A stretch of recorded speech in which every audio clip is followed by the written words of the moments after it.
What is up, everybody? This is your host, Julian, and you're listening to the Step Aside podcast. Today's episode is kind of special to me because today's guest is not only a super talented and charismatic singer and frontman with an extremely unique voice, he's also a super cool human being and a very good friend of mine since we've shared this stage together back in 2017. So please welcome out of Melbourne, Victoria, Australia, my good friend Andrew Bishop of COPIA.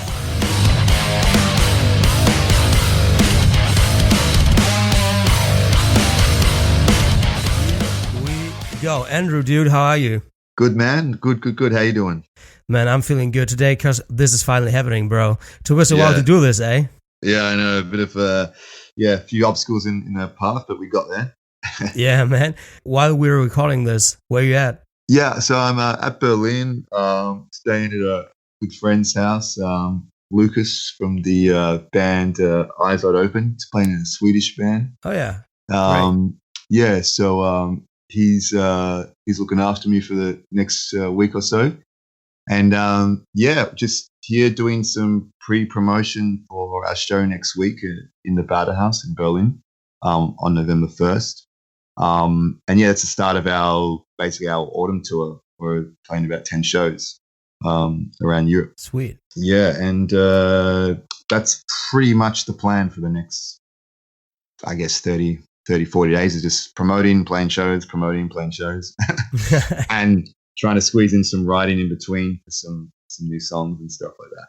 Bro, I'm just glad this is finally happening because I've been looking forward to do this episode with you about COPIA since I've started this podcast, basically. I mean, me personally, I find your story as a band insanely crazy. And for that exact reason, of course, absolutely talking about on a podcast, story needs to be told on an interview worthy, you know what I'm saying? I mean, totally. Y'all coming over to Europe every single year to do a tour that you're booking, promoting and all completely by yourself. For how long now? Because that's what my lads in COPIA are doing, right?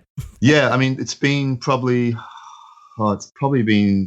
4 years. I mean, fucking hell.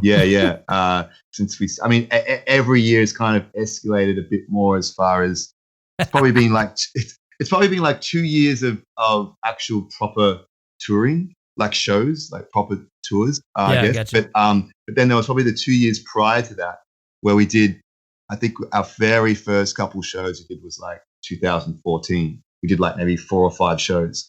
And then over that on the first album, and then over those following 2 years, we just just kind of prepped up the promotion and thought, okay, we need to, if we build a fan base over here, I think we can get to a point where we're able to, when we come here, once or twice a year, in the future, we'd actually be able to play, club shows where there's enough people that we can actually, get our costs covered and actually start to make an income maybe in 5 years' time or something, being a touring band, which is obviously, a dream of most bands, but a very difficult and hard one to acquire. So hence it's kind of been a multi-year plan where we thought, okay, you got to build yourself up first, and because we could sit around and wait for labels and all that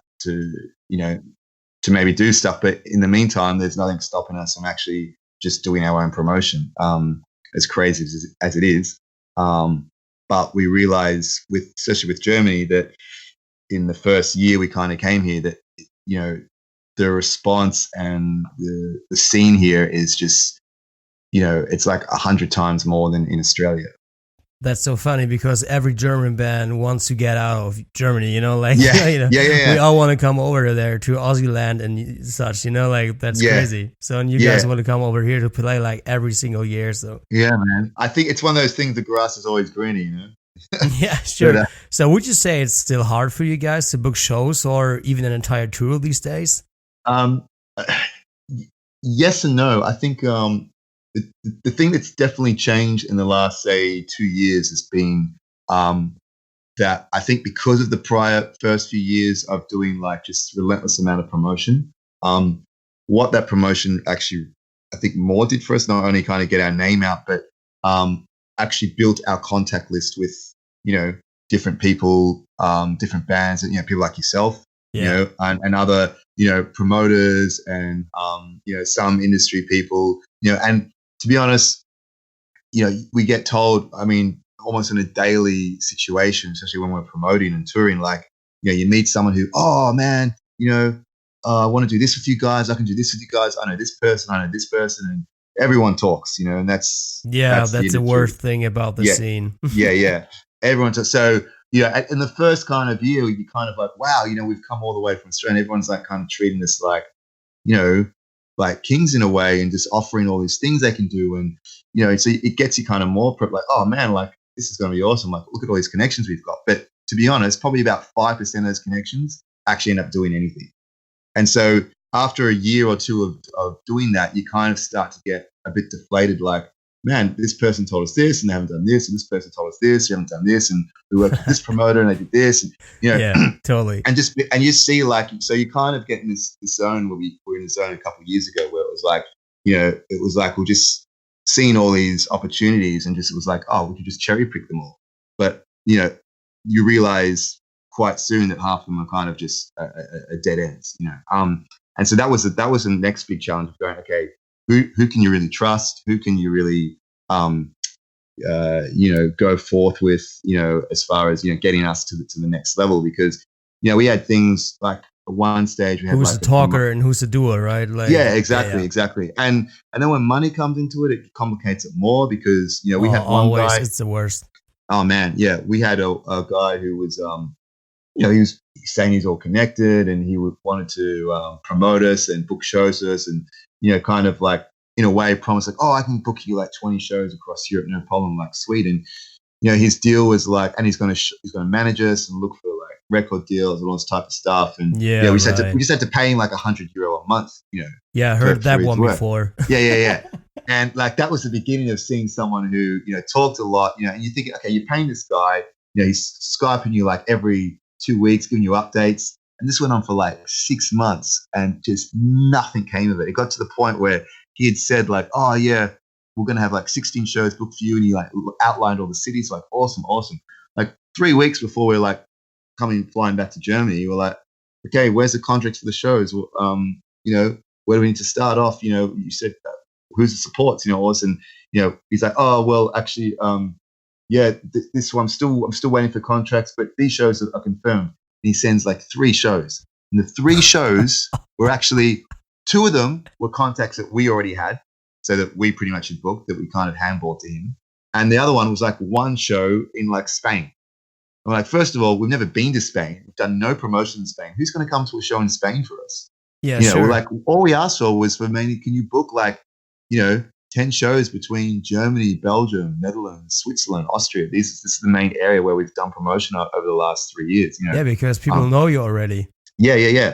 And, he couldn't do that. We're like, man, we paid this guy like, €600-700 to basically do nothing, and that was the first kind of situation where we had someone who we believed was work and was actually, in a way, he was actually recommended to us through another contact who had been good to us.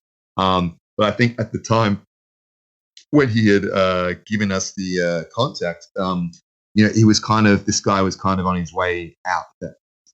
He had all his other personal issues, like he was going through cancer or something, and he was using that as an excuse to kind of, justify why he couldn't have done this type of work. And, I just was upfront with him. I said, look, I completely, I don't want you to have to, if you're suffering and you're going through this, like, you got to do what you got to do to fix yourself, man. Don't, like, if you can't commit to the tour, I completely understand. Like, that's fine. We'll go with someone else. And when you're better, we can work again. He was just like, oh, it's fine. I can do this. It's just, it's just a pain in the ass having this issue. So we kind of play this whole victim thing and then, end up just not saying he's still going to do it when he didn't actually do anything and kind of screwed us up over in the long term.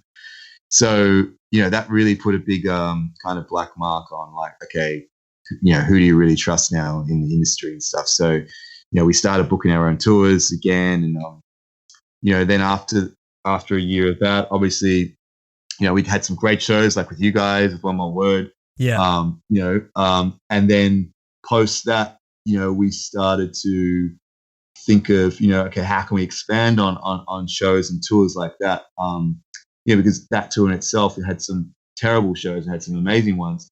And it was like, okay, how can we mitigate the terrible ones and maximize the good ones? So we looked at all the factors that made the good ones good, which is like, obviously people you trust, good bands you're working with, the type of venues, and obviously the nights of the week you're playing, because, there were some shows where we played Sunday nights and, there might have been decent amount of people there.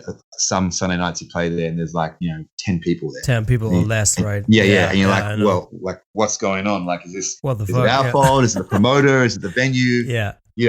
So we kind of scaled back to going, okay, let's just focus on, Friday, Saturdays and, try and work most of the time it will be both. Man, here are my 2 cents on that booking topic, because it really pisses me the fuck off a lot for nearly like 2 decades now. I feel the need to I really need to get this off my chest real quick. Sure, man. Like, as I would say, 90% of the bands out there nowadays, like whatever kind of music they're playing, like creating, or it doesn't even matter, right? Those bands are all struggling big time if it comes up to booking shows. Yeah. Like, even in their own country, sometimes even in their own cities, like home areas where they're from, right? And to be very honest with you all, I think, like, that's my opinion, right? Like 60 to 70% of that 90% I was just talking about are like most likely just hella shitty, I mean, I'm talking like the other 10% of the bands that actually made it to the top of their individual genre, right? And man, I don't know about you, but I've seen so many fucking bad shows over the past few years. Oh, Jesus, goddamn it. Some bands, man. I mean, some, fuck it. Most bands nowadays would sound like total horse shit. Like something or somebody has been tortured for like 30 to 45 minutes live on stage. And in my opinion, that is the point that really pisses me off, as you and the audience might know us by now. Totally. That is the reason why good bands out there are struggling with the whole booking thing as well. Yeah. There are way too many fucking whack combos out there that are just floating the live market, and that's also the reason nobody would spend decent money on a good underground show anymore. And bands like you would play in front of like 10 people because nobody knows what they'll get for their money, and also nobody wants to spend like $10 on this shitty live torture and go out on a Saturday night, if you don't know what you get. And it's just my opinion, but man, look, the people out there can call me an arrogant asshole and tell me to fuck myself, and that it's all about different tastes in music and lifestyle and whatnot, all they want, right? But I recognize well-made music when I hear it, even if it's not my cup of tea. Totally. It's not about taste, I'll just know. The musician in me will, and I will also recognize good musicians that have obviously spent most of their life actually practicing their instruments or singing or shouting or whatever, because this is what I did for a living when I used to work for AFM Records back in the days. But it is just a very sad fact that most bands out there are fucking bad and kind of like local heroes, And my problem with local heroes is, those local heroes are blocking nice venues on the weekend for good bands like you guys in COPIA that would stop by in that city to play really enjoyable music. Just to, they block the stage just to kind of rape their instruments and their audience's ears to play in front of their best friends and parents and whatnot. And nobody would tell them. That's the worst part. Nobody would tell them how bad they really are, nor do they want to hear it, right? And that is the sad part for me, though. They will never know how shitty they really are, and that they will need to do a lot more practice or cut the entire bullshit for good, like ever, because mommy and daddy won't tell them. And if you ask me, it's not about individual taste or if you like it or not. It's more like as a live performing musician, you simply need to be good enough in what you're doing because you did your homework well for many years. And I'm sorry to be the one that says it out loud on my show, but there are standards for being in the like good live musician club, and if you're not good enough, and I don't care, that's the point. I don't even care if it's because your lack of talent or because you've just been too lazy to practice enough to release your true potential yet, I don't fucking care. You won't simply talk yourself into that inner circle. it's the same with some people, right? They will always think they're the smart ones in the room, right? But who am I to judge? Eh? Oh man, fuck me. Bro, I'm sorry. I think that's enough rant for now. You know, it just took me away. I just had a long ass week, and you know, like, we should get back to you guys in COPIA, because you guys are fucking dope and far off from being that annoying local hero kind of shit show band, you know. God damn it. Yeah, that's all good to vent, man. It's good to get it off your chest. And but I completely hear what you're saying, man. And you know, we've had the same experience where, you know, where we've done shows where, you know, we're trying to look for some local supports, and you know, we hear, oh, these guys, they bring like 100 people and they'll be good for you and stuff, and like they're recommended by everyone in that city or whatever. And we go, okay, cool, sweet. They don't. I mean, they seem to have kind of an online following, but you know, if they've got like 1,000 likes or whatever, and they've only ever played in their own town, well, it's like, okay, well, surely if they got that many likes just in their own city, then 30 to 50 people isn't hard to, you know, to conjure up. Dude, social media doesn't mean shit. I know. Now, yeah, exactly. And that's the other thing you learn pretty quickly as well. But you know, then we've done shows where, you know, had this band opener, and you know, we got people like literally walking up to us, you know, halfway through their set going, did you guys choose this band? And we're like, holy shit. Well, we were recommended them. They're like, yeah, they're one of the worst bands I've ever seen. Like, you started. I'm like, oh man, yeah, they're not too good. Hey, but yeah, we didn't know, man. And sometimes it's been situations where like we've booked a band that we kind of know, and they sound good, and you know, like, cool, you guys are good to support us, and then like, you know, a week or two before the show, you know, they just flaky, and it's like, oh, my guitarist says university, we can't do the show. It's like, are you serious? If we've known this 2 months or 3 months, and now you're telling us like a week before the show that you can't do it because your guitar, like, just, it's one night. Like, come on, it's like, oh no, he has to be up early and study, or some bullshit story like this. And so just rent one, you fucking asshole. yeah. And then they're like, oh, but we have a friend, another band that could fill in for us. I'm like, okay. And so we're kind of sometimes that situation where we're at the mercy of like, okay, we just need someone, a band to play. And then they choose them. They're like, oh, they're really good. They're really cool. They'll bring as many people as we would. That, you know, we're like, okay, so we just have to kind of trust them on that. And then, yeah, same thing. They play, and it's just like, man, they're terrible. And it just brings the vibe of the start of the show right down, and people are just not interested. They're walking out. I mean, sure, people are there still. The majority of people are there to see us, but it just puts it in a bad flavor as a way of like, people come to a show, they're paying $10 to see maybe 3 good bands, and they're shown like, you know, one really shitty band or one mediocre band, and then, you know, it just doesn't help, you know. And you think these are the bands in the scene that are like keeping that local scene kind of alive, and you're like, well, no wonder no one's, you know, like you're saying, no wonder no one's kind of. I'm so sick of that bullshit, man. I can tell you, I'm so sick of it. It's like, I spoke to Daniel Manning of Reduction Plan last week about it. Mm-hmm. He's from New York, and it's in the States. It's the same. I mean, they're playing like very small basements, like, you know, 50 people max and shit, you know, and some people are just, you know, they're spend like $3, and after they spend like the $3, they would just leave if the band is shitty, you know. And if it's an opener, they don't give a shit. They will miss the main act, you know. And in that case, you guys, you know, because you booked the whole show yourself. So yeah, man. So that's been, especially when you're doing situations where, you know, you're paying for the venue hire, and you know, you're not on a door deal or something like that. Oh man, which we've done, you know, a lot of time. I mean, on this tour, I mean, it's become obviously with over the last 2 years with with the what we've learned and the other certain connections we've made, and just getting, and the name getting out there, we have been able to, I guess qualify to a lot of venues of getting just a guarantee now, which has been good. However, we did spend a year with a tour booking agency based in Berlin. I think I might have told you, MAD. They're tour good. Booking agency. Yeah, I mean, we're with them, and look, you know, they've got great bands on their roster, and they were, you know, they were happy to help out with us, and we spent about a year with them.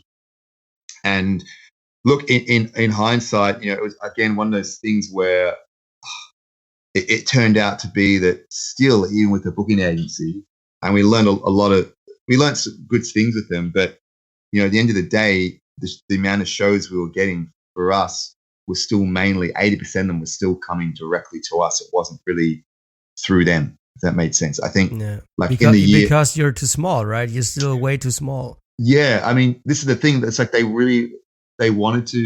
taking on some smaller bands to kind of help build them up, and they build them up because they're able to get you on good support slots, right? Because they have some big bands like Hatebreed and stuff like that. So you're thinking, all right, cool, we can get you on some nice support tours, and they did get us on a couple support tours. Like we played with Walls of Jericho, and that was awesome. Yeah, sure. But at the same time, they're dealing with 20 other bands, and there's a lot of supports and stuff that they kind of mentioned that they would try to get for us. But at the end of the day, I think over a year there was probably 6 shows that came directly from them. The rest of the shows we'd done, the other 20, 30 shows we did, were all from us. People contacting us or other contacts we had, and then we kind of handballed them off to them to kind of organize. But it was already kind of organized. You know what I mean? They were just saying, hey, the deal with Maz, like any show because being with them, any show that had to be booked had to be done through them. Yeah. So they wanted exclusivity, which we were like, oh, that's cool, that's fine. But at the end of the day, I think also because of the way we work, we've done all our own promotion, over the last couple of years. And because of that, and because we're not with a label over here, I think the issue they had was that, most local promoters in different cities didn't know who we were. So if a local promoter isn't familiar with you, then they're like, well, why would I kind of book them at all? Yeah, sure. That was the first thing. And then we're like, well, okay, but maybe you can still, a lot of people know who we are. So why don't we, just try and look at, booking venues directly instead of going through the promoters. But that's because MAD don't work like that in a way. They just work the promoters. They weren't really kind of willing to bend over to do, to kind of cater to our kind of particular situation, because that might have worked better for us. Because we know if we book a show in a city with a venue, we know we can get 100 people there or whatever in certain cities, Yeah, sure. But from their point of view, it's like, but that's kind of risky because then we don't know how much money we're going to make. They just like to say, hey, here's a €500 guarantee, and we're taking, our 15% of it. And obviously that's cool. And what they wanted to do is they wanted to be like, hey, we want to set you up so you don't have to rely on the way you do it and go and start working in the way that most bands in the industry work, where it is like, we go through a local promoter and they pay a guarantee and they organize everything, which we completely agreed with. Like, yeah, ultimately that's the ideal way to tour. It's like, here's 10 shows all done by a local promoter. So they're organizing the supports, they're organizing the all the promotion, all that, and you just know what you're getting paid and the accommodation sorted. You just rock up and play the show, and that's what MAD wanted to do. But they found it, I think, a bit more difficult to do it that way with us. And when we kind of suggested, maybe changing a bit to cater for how we would work, it was like, nah, we're not going to do that in a way. But then they also said things like, hey, like even this tour we're doing now, like back in May, they were telling us, hey, we'll get you a good tour in November. And we're like, oh, sweet, okay, because we got offered the Winter Days of Metal in Slovenia, which is like the winter version of Metal Days. We played Metal Days last year, so they offered us to play the winter one this year. And never heard of it, but it sounds awesome to me, though. Yeah, it's a good. It's like, I mean, Metal Days is like probably the biggest metal festival in Slovenia, and a lot of, probably 70% of the crowd that goes there is actually German. So you have sweet. It goes for 7 days, and it's like each day there's a big headliner band. Like I think last year they had, or this year there was like Architects, or Slayer will be one day, Architects another, Behemoth, all these type of bands will play there. And the winter version is basically just a mini version of it that goes like, it's like an indoor kind of one that goes in the winter. Anyway, so we're offered that in November, but we're like, okay, well, there's no real point hanging out all the way to November just for one festival.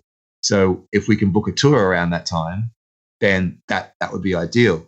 So even if it would just be like 5 shows or something, right? Yeah, just so you could exactly. like do a week. So Yeah. not just one date. Exactly. So we normally kind of plan to leave around middle, like you do the summer, then in September, October you do the club tour, and then we leave Germany, then go back to Australia.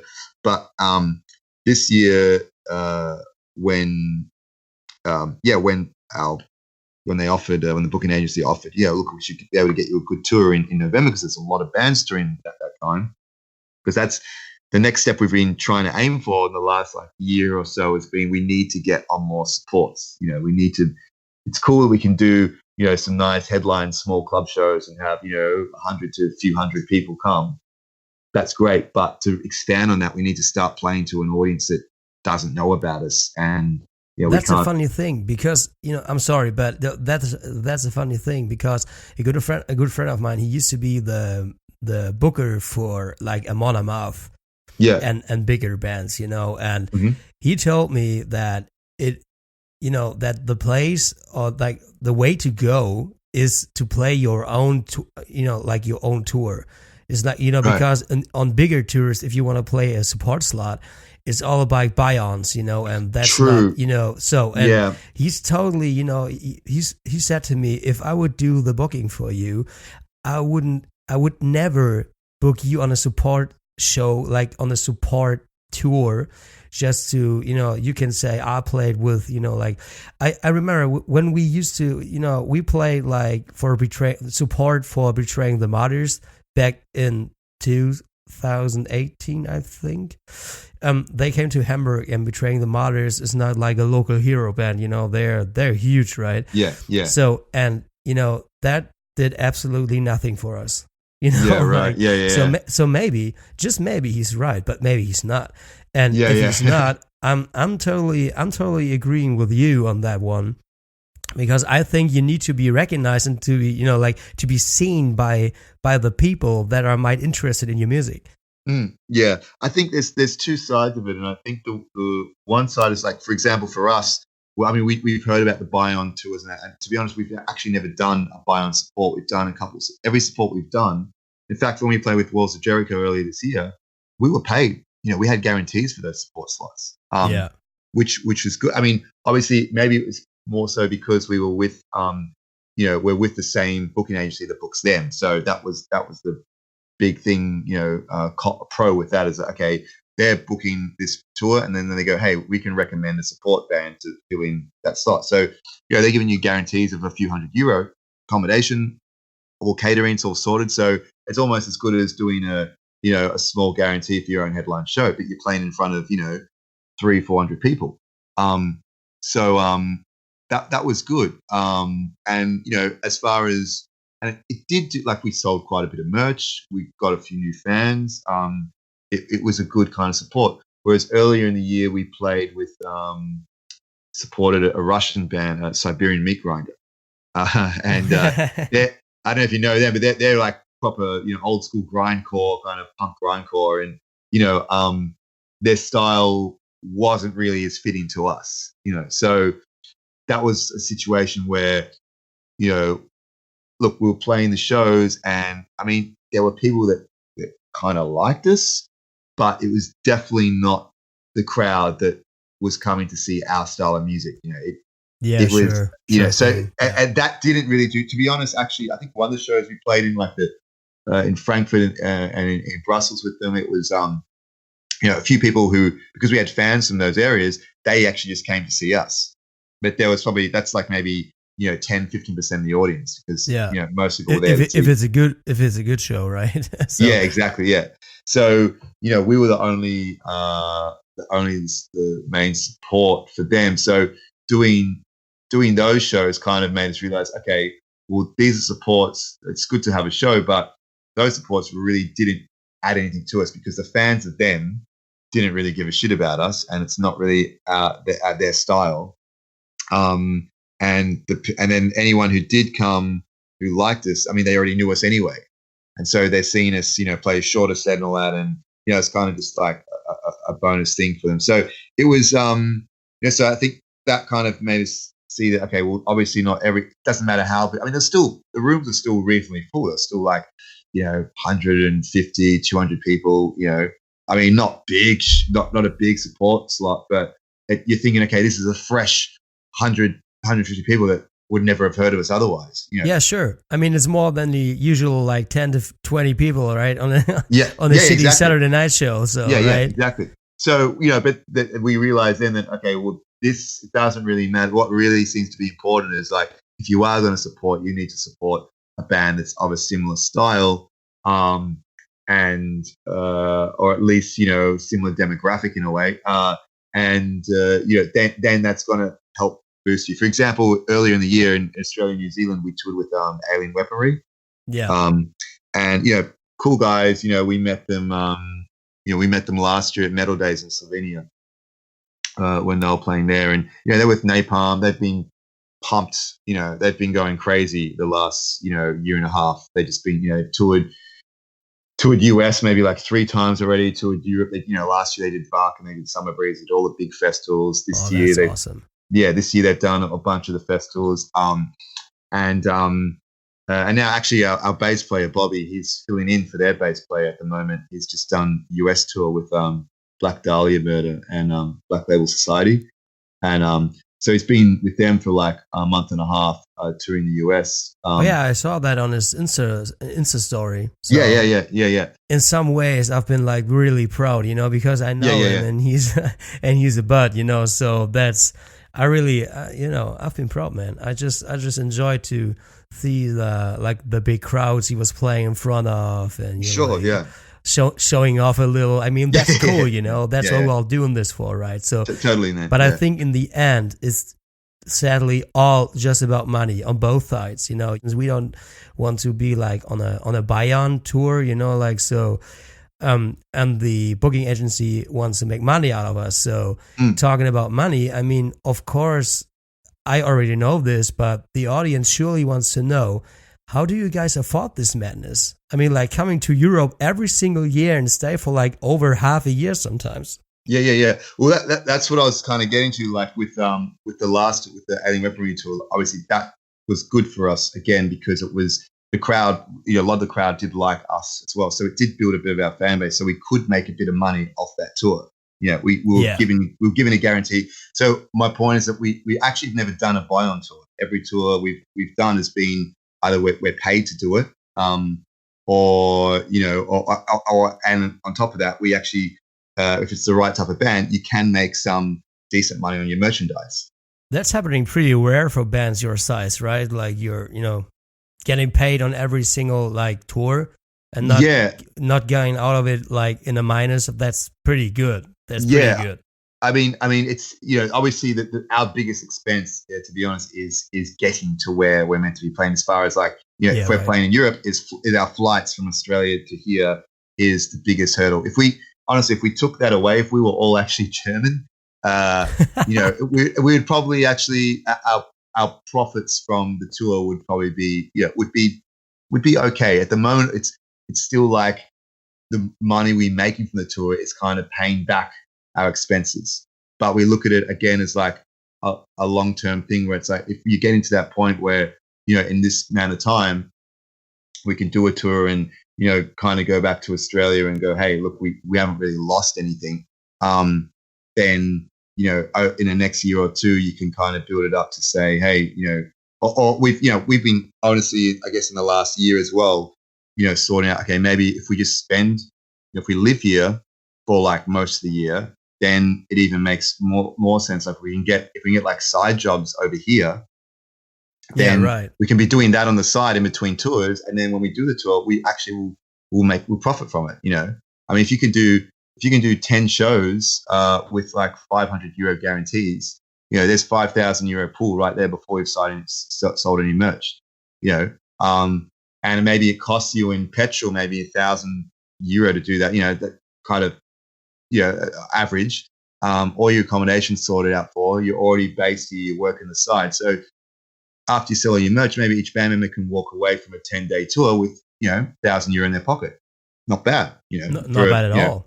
For a couple of weeks, or even a month or whatever. So, that's kind of the situation where we're at now. However, leading up to, but obviously we're not like fully living here yet, but that's kind of like something where we need to discuss in the next over the next, I guess, few months, coming up to our, doing a new album and how we, how we're going to tour that and release the new songs.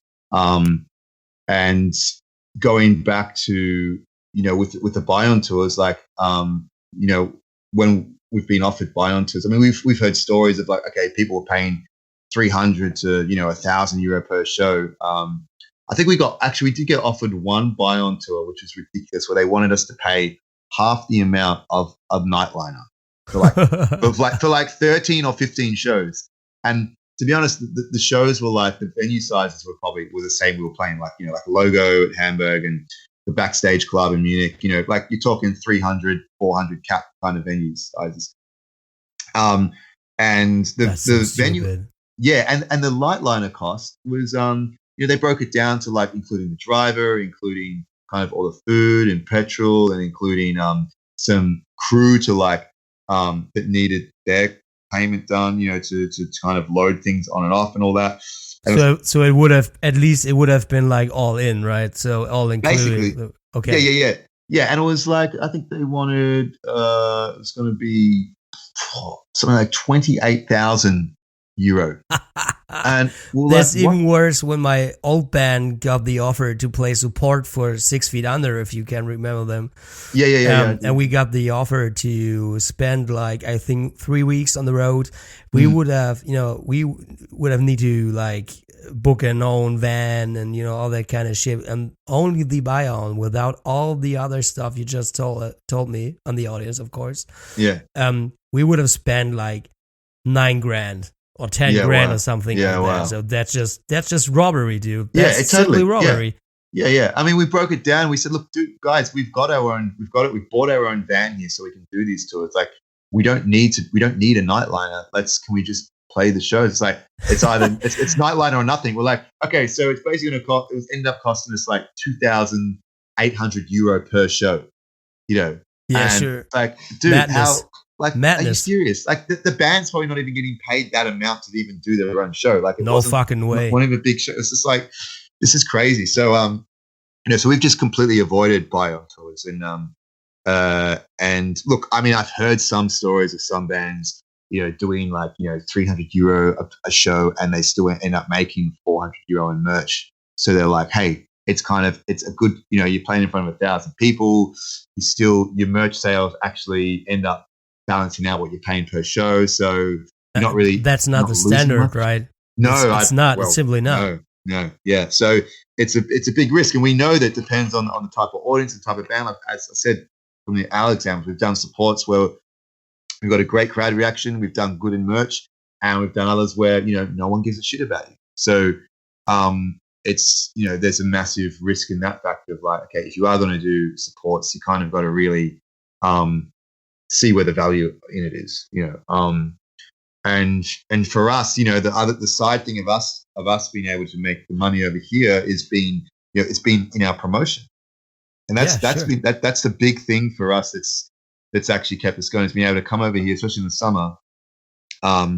We got like I got visas to getting a German visa is reasonably easy, which is for Berlin. So I've got an artist visa, so I'm able to, as an artist, kind of work for myself, as far as you're allowed to, be paid for, for selling your own stuff, or teach music, or, do recording work, only within the music industry. So your hands ain't that tight, right? So for like doing jobs, so yeah, as far as a freelancer, I can't get employed, but I can work for myself as a musician, which means I get hired for certain things. But that was mainly just to be able to stay for longer than the 3 months at the time to do the whole promotion to the summer. And in that promotion, that's where, we would sell, especially a lot of CDs. What we would do is we print up the CDs, and the whole idea was like, we're doing this to promote the band and get ourselves known to be able to do a tour after the summer. The best way is you go to metal festivals, Whereas obviously everyone there is into the style of music that you're playing, or at least maybe not particularly yours, but they're at least open to it, you know.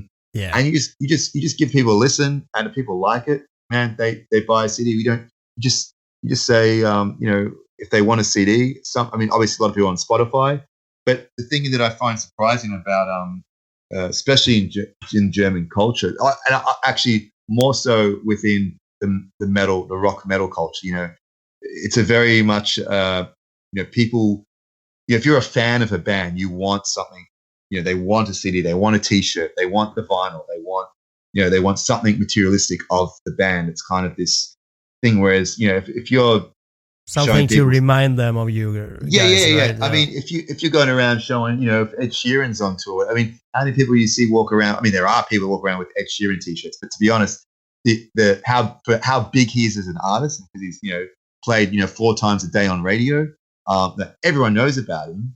If he does a concert, there'll probably be thousands will go because they know his songs, because they're just like household songs. But at the end of the day, how many people would actually probably know all his albums? That go, probably most people that know him because of his hit songs, because they just know those songs, and they go to the concert because they know the songs. They don't care really about the whole album. They're not going to really go buy a CD because they hear him they can get him on Spotify really easily. They're probably hearing him on every movie they see, or when they're watching TV on commercials and stuff. It's like, there's no. I think you're going to a show just to having a good time, not for like the music. So it's the music is, in my opinion, the music is like the medium for like having the fun. You know what I'm talking? Like, totally. So it's not about these songs. You go into Spotify to listen on SoundCloud and stuff like that for the music. You're going there. But if you're leaving your apartment and you're going to a like paying for a show, you want to be entertained. It's entertained overall. It's not just about the music. So exactly, that's where you can where you set the split between musicians and just fans and like music lovers. Yeah, and that's the thing. The difference, what I find with like this more kind of your commercial kind of pop crowd to like this kind of more, I guess in a way it's underground kind of metal scene, where it's like it's huge in Germany, so especially compared to Australia. And that's the big thing, the fact that it's kept us over here. Like, I think maybe in a way the fact that we are from Australia has made us in a country that's so big yet so small in population, and therefore we do have a metal scene, and there's a lot of great bands that come from Australia. Quality of bands that come there is great, but at the same time, most of those bands are not playing in Australia very often, because we have 5 major cities, and when you do a tour, you're playing those 5 shows, and you're waiting at least another year to do that tour again. So what do you do? And that tour is done in 2 weeks. Like, what do you do in the meantime? You go to US, you can do 30 shows, do US, Canada. You go to Europe, you can do another 30, 40 shows, and you can do that twice a year. There's so many places to play. And then once you're in Europe, everything's a lot closer to tour as well. Like, cities are close to each other. In Australia, we play Melbourne one night, we go to Sydney. That's a 10-hour drive, Yeah, sure. So it costs more to do a tour. There's less people there that are into that style of music. And because, especially in Melbourne, where you have a lot of, Melbourne's probably like I'd say the live music hub of Australia. There's a lot going on. So even when there are shows on, there's like maybe 5 shows at a time, on a Friday, Saturday night. So, and because there's not as many people into that, it even divides your audience up even more. So, it makes it much more sense for us to spend more time over here, with more opportunities, with more festivals, more clubs to play, more people. And that's why we come over here. And then when we're doing all this promotion in the summer, and giving people a listen, and these people, like the metal community, they like, as I said, they like to have something materialistic. We offer them a CD, and we just say, pay what you want for the CD.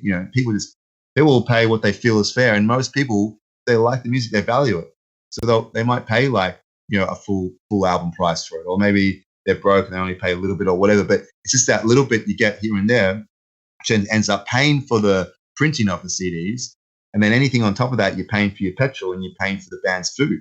And so overall, that allows us to kind of survive over here for a lengthy amount of time. Also, and you're then, living on a budget back home, like on what you're making over here with your music. That would be pretty. Like, I know Bobby for example, he's for the audience that doesn't know, he's your bass player, right? Yeah, So yeah. and he's living in a van, if I'm not mistaken, right?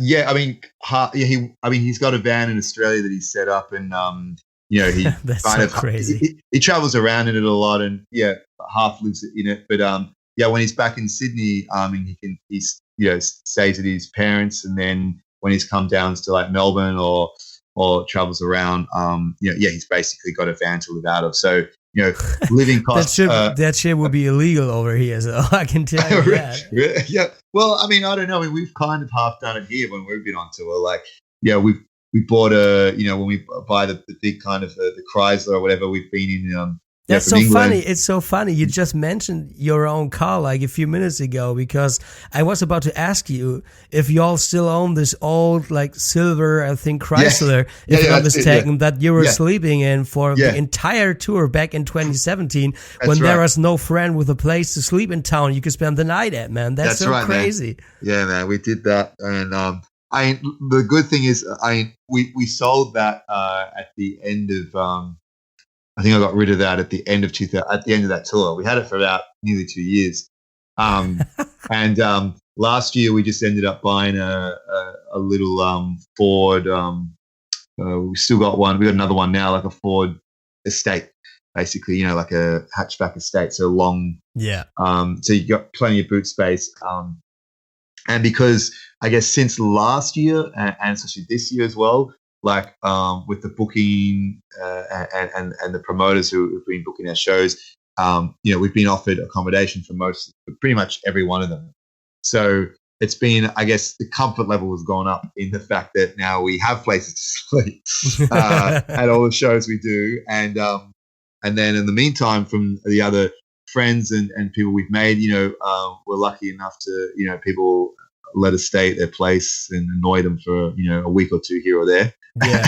And but because we're constantly moving around a lot, like we're either when we're promoting or when we're touring, we're either promoting or touring, and in both cases we're not really in one spot for more than a couple of weeks at maximum. So that does this kind of like it's like a gypsy lifestyle over here, but because we're here, we think, okay, we got like 5 months over here or 4 months or whatever. So when we're here, you want to make the most of it. Whereas I think if we were German, for example, or based here, you kind of would get back in the routine of like what we would be like in Australia. We're like, I'm working, I'm busy. I don't have time to promote.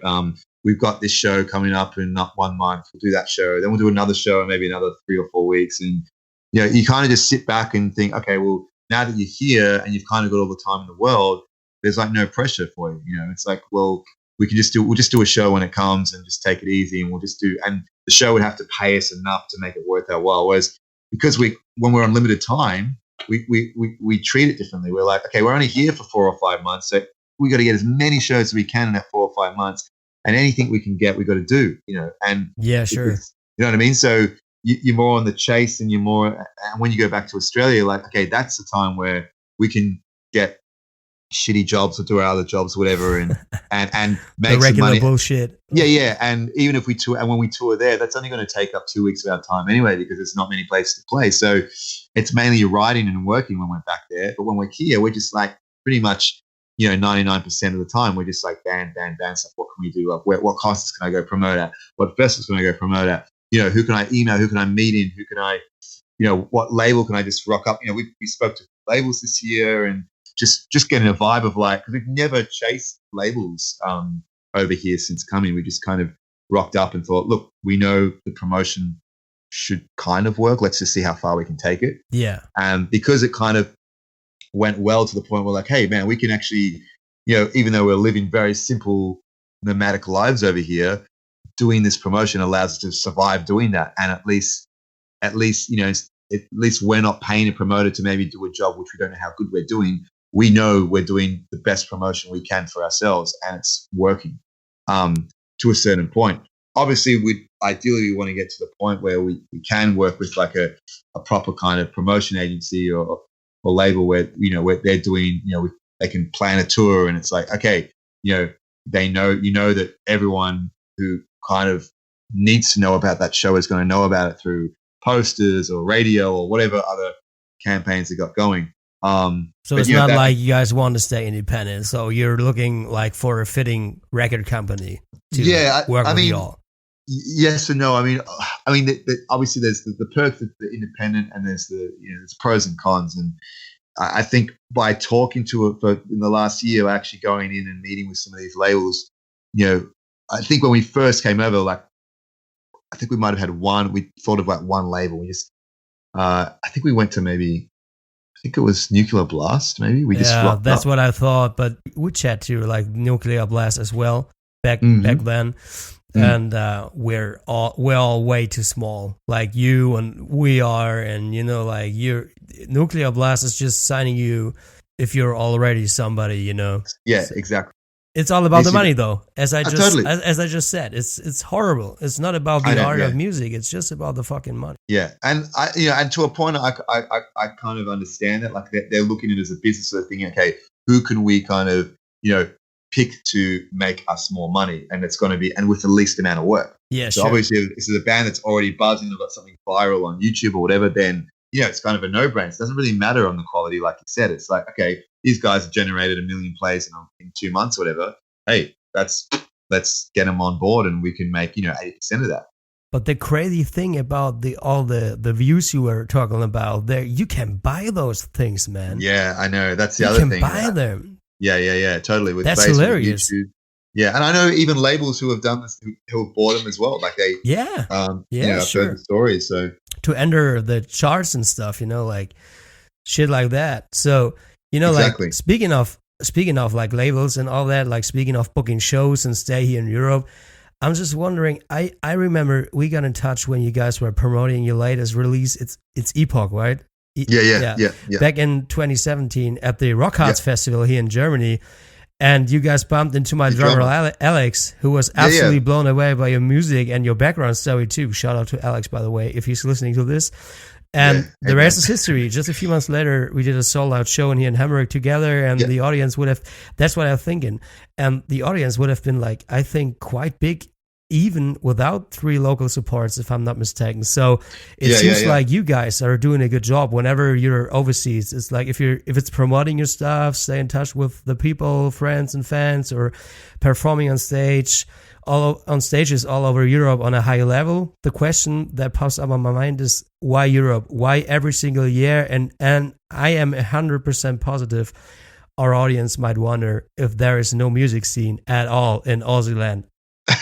Yeah, well, I think the main answer to that, I think, is the opportunity. I mean, it's not that there isn't a scene in Australia; it's just there isn't as much opportunity. And I think also with the way we've done things, like when we very first began as a band in 2013, it was like we just kind of had formed, and we're like, we did like a couple of like really crappy practice gigs around Melbourne where nothing was advertised. It was just more of a way to kind of get used to how we're going to be on the stage. And, we're like, okay, we'd been in previous bands before. And one of them, had been to Germany like a few years prior. It was more of a rock pop band. And we'd done the promotion thing like at some concerts and stuff like that. And that kind of escalated to a point where we actually got a label here that wanted to sign us and all this and did a distribution, and we had our album was available in Saturn and stuff, and it all kind of moved quite quick, but it cost us a lot of money because they were like, oh, you could sign a deal or we can kind of do like an exclusive thing where you can pay for the promotion and we'll do it. And I think, and at the time we had we thought, this is great. So it cost us something like $8,000 or something. It was like, it was like German wide promotion, radio plug-in. It was like, we had our music video like on the like in McDonald's, and they have like the MTV type of, a certain music channel playing in McDonald's. They have just music clips playing. Holy and shit! I was like, okay. yeah. yeah, and like we were on there, and yeah, it was just crazy. Like it was like this is like major kind of almost like major label type of promotion. But But nobody gave a shit, right? It's But this is the just thing is, yeah, this is the big lesson from it was like, okay, we had sold like something crazy like over a year and a half there, like through our own promotion, like, 20, 30,000 CDs or something. yeah, And then after doing all this promotion and thinking, oh, cool, now we're available in stores and all that, and everything's going to be charted. 6 months, I think we sold about 62 albums through that promotion. It's just like, wow, hang yeah, on. So labels will spend nearly $8,000 on this promotion, and it gets you like 60 sales. We pretty much we just come over here, we do our own promotion, we can sell thousands of albums, and it doesn't cost us anything. yeah. It is. So Yeah, that's right. that was Yeah, literally that whole kind of experience made me realize that as soon as like COPIA started, and we were just like, we know what can happen in Germany. We don't need a label. We don't need any. We know. So we just thought all we need is an album. Once we got an album, we can just go over there and smash it again. yeah, man. But funny story, that will only work if you're not a German band. If we as a, it's like sometimes it feels like there are some countries out there that are, the artists are like, if you're from America, if you're from Australia, if you're from the UK, mostly like UK, and if you're from Scandinavian like countries, that you will get promoted. But if you're like a Czech band, or if you're just from Poland or from Germany, or even there are just a very few like famous bands from France, and it's not because French bands are, bad. I mean, Betraying the Martyrs is a best sample. So, I mean, it's just like, I don't know what's the matter, but that brings up the question, if there's ever been like a time you guys just wanted to quit for good because of all the sacrifices and setbacks over the past few years. I mean, like spending half of the year at the literal other side of the world, far away from home and all your friends and families and loved ones and such, must be insanely difficult sometimes, eh? Yeah, 100%, man. And I mean, I don't think there's been one time I've been over here where it's probably been more than a month or two where those thoughts have not crossed our head. I mean, it happens probably more than it should, but at the same time, I think it's also in a way, it happens in a way that kind of just makes you readjust and kind of give yourself a bit of a kick in the ass as well. Because look, it's not easy. It's 100% not easy. But anything that it's the big goals. It takes years to get to the point. You look at you kind of look at on a global scale. You look at, okay, what does the average band take from when they form to getting to a point where you think, oh, if I was at that point, I'd be happy. But to be honest, are you really going to be happy at that point still? Yeah, sure. And I've had this experience where we obviously we meet a lot of other bands. We met I think it was like a couple of years ago. We met Periphery after a show, and we actually got talking to them, and especially the singer Spencer, and he said something really interesting. It was like because they'd been just doing shows over here where they had like playing to like 1,000 people, 2,000 people, and they were at the point where they're like, it's we really want to get to the next level. Like, but you must be loving it. Like, you're coming over here, you're playing to 1,000, 2,000 people. They're playing in London to like 2,500. Like, that's awesome. Yeah, that's big. That's big time, right there. Big. Yeah. But they're saying like, well, actually, we're really kind of feeling limited at the moment. Like, what do you mean? It's like, well, we're trying to get it. We want to get on some bigger supports. Because why? Because it's like we come over here and we play 10 shows, but there's still some shows we're playing in Europe where we're not making money. Like, only like dismal amounts of people are rocking up. Yeah, of course. Like, yeah. Okay. I mean, that happens. Yeah. But from their point of view, they're from America. They do the US tour, and it's okay. They say their European tour is better than their American tour. Every American band would tell you the same. Every single American band would tell you like Europe is the place to go. I mean, and so knowing that, but still from their point of view, that they're like thinking, hey, to get to the next level, we need to, we're really looking to do some support. But because of their style of band, like they're kind of in their kind of niche and their genre, they're one of the biggest bands of that style. They're on top of their game as far as, the kind of progressive, chanty, style of music. Like, unless they're supporting like Mushuga, you can't really think of any kind of other bands that would be, I guess, ideally suited to them for them to support. You know what I mean? It's like most bands would be supporting them.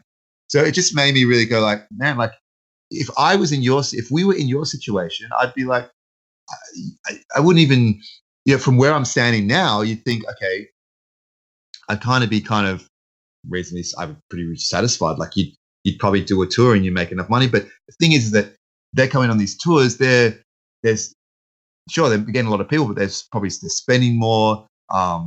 They're maybe not as able to do them as long, or there's just other certain factors that they probably don't realize that maybe we know from the ways that we've done things without a label, without booking agencies, without all those promoters. Yeah. Where if we're getting like 300 or 400 people to a show, we're like stoked that, man, cool, we can actually put a bit of money away from this show. Awesome. If we could do 20 shows across Europe with 500 people at each show, to me that's like, I mean, you can do that 3 times a year and you've made like pretty much most of your yearly wage. I remember how the band Polaris. Yeah. Dude, that guys, they I found them on like, no, that's not right. Dave, my friend Dave, he found Polaris on Bandcamp, and they had like on Facebook they had like 400 likes, I suppose, something like that, and and they signed with what's it called, Resist Records, is that right? And they signed Resist Records, and just 2 years later they would like open the Never Say Die tour here in Europe, they blew up like like a fucking balloon, like and now they're big time. They played support for architects on that's their true. on their Holy Hell tour. Yeah, on their stadium, like that it's just nuts, and all of that just within like a time frame of like 3 years or something like that, and they're just they're going places. So 100%. That's just nuts. So that's what we're just talking about. It's, if you're playing like a good support tour and a lot of people got to see you, and that, if you're playing in front of like 5,000 people, let's say it's a huge, like the Holy Hell tour, right? You're playing in front of like 3,000 people or more, and just 500 people out of them would stick with you and what you're doing. That's huge. Massive. Yeah, exactly. So I mean, this is the thing. Like, it's with looking at hindsight and the bands that say things like that, and then I've got people back in Australia, from smaller bands than us, and I always get amazed when some people message me going, "Oh, dude, how's Europe going?" I'm like, "Oh, yeah, cool." They're like, "Man, what you're doing, I'm so proud of what you guys have done, and the fact that you're playing shows, this is amazing. Like, you're living my dream, bro." And I'm thinking, I'm sitting in the back of the car, like cold, and thinking, like, really? But then a part of me is like, okay, thank you. Like, nice. But I'm like, they can be so much better than us, right? Like that kind of question pops up to your mind, though. I know that shit. Yeah. And so you there's always like this whole, doesn't kind of matter where you are in the position of your career as a band. It's kind of this thing that when is enough, or what's good enough, or what are you happy with that? And I think the whole goal, like, there's no kind of goal. Like, everyone maybe thinks that I want to be a band that plays around the world and sells that stadium tours. Like, great, awesome, but is that still going to make you happy? I think what's more the thing is the journey of enjoying the actual journey of doing it, regardless whether you end up playing stadium shows or you're selling out 200 cap venues. It's all about the experience, right? Exactly, yeah. And if you join doing the music, it's about, and I think a lot of bands and people within the industry lose the focus of that, and they clutch on to these kind of social media bullshit. Yeah, and more egotistical goals rather than, hang on, what am I is what I'm doing enjoyable? And in some cases, like, even with us, like the amount of little bullshit we have to go through behind the scene, as far as like, trying to book tours, logistical planning, just personal problems within the band and personal issues with each member's. Like earlier this year, we're doing a show with actually doing a support with alien weaponry in Hamburg earlier this year, and like 2 weeks before the show, our drummer gets a call that his dad's really sick and was like probably going to pass away soon, and sad news. And obviously he will need to go back to Australia straight away. And we're like, okay, we've got this tour, we got this show still. We had another show as well in Switzerland which got moved. We had to talk to the promoter about moving that, and then they just, like, the promoter for Alien Weaponry tour had just booked us on. Yeah. And we're like, hey, can you find someone else? And it was big promoters. I think it was Wizard Promoters or whatever. And they're like, look, we've done all that promotion. We've paid for everything to have you guys playing there. You guys need to play the show. And part of us was like, well, we're not going to play without a drummer. But then part of us was like, fuck you? yeah. And then part of us was like, but if we do just still cancel and put our foot down, then they're big. Like, this is an agency that we want to get more supports with. Yeah. So if we've got our foot in the door now. If we kind of back out of this, are we just going to put a black mark against us? Then it's going to be a lot harder for us to get a support through such a big promoter in the future. So we're kind of in two minds about it, and we looked at all the options, tried to contact drummers, all that. No one could fill in, and then it came down to the point of, okay, what if we played to the backing track of the drums, which I did not want to do. I was like so against it. I was like, this is going to be like the worst show ever. I don't want to. I just couldn't fathom doing that, going kind of from my perspective, it's like too low. But yeah, sure. At the same time, I'm like, okay, but they're happy. The promoter was like happy for us to do that. So, I'm like, okay, well, we could do it, and look, maybe it'll be a terrible show, maybe, but the promoter would be happy. But then would the promoter be happy if it's still a terrible show, but we played it? Or if we just don't play it at all, and the promoter's not happy because we've kind of screwed them over, and then in the future when we want a decent support, they're just going to go like, oh, that's the band that just quits anyway. But would you say you screwed them over? I wouldn't say you screwed them, right? Well, not so much screwed them over, but it's just that reliability, because I think, like, even in our perspective, like, I look at it like when we've booked our own headline shows or whatever, and we're getting support bands, and the bands, they're all keen to do it. They're like, yeah, we can do this, They send you the logo, you've done all the advertisement for them, and then like you get that the 2 weeks before the show or the week before the show. Oh, sorry guys, we can't do the show. Why? Oh, our drummer's got university or something like that, or a drummer got in a fight last night and he's cut his hand and he can't play guitar for the show. And it's just, that shit is so bad.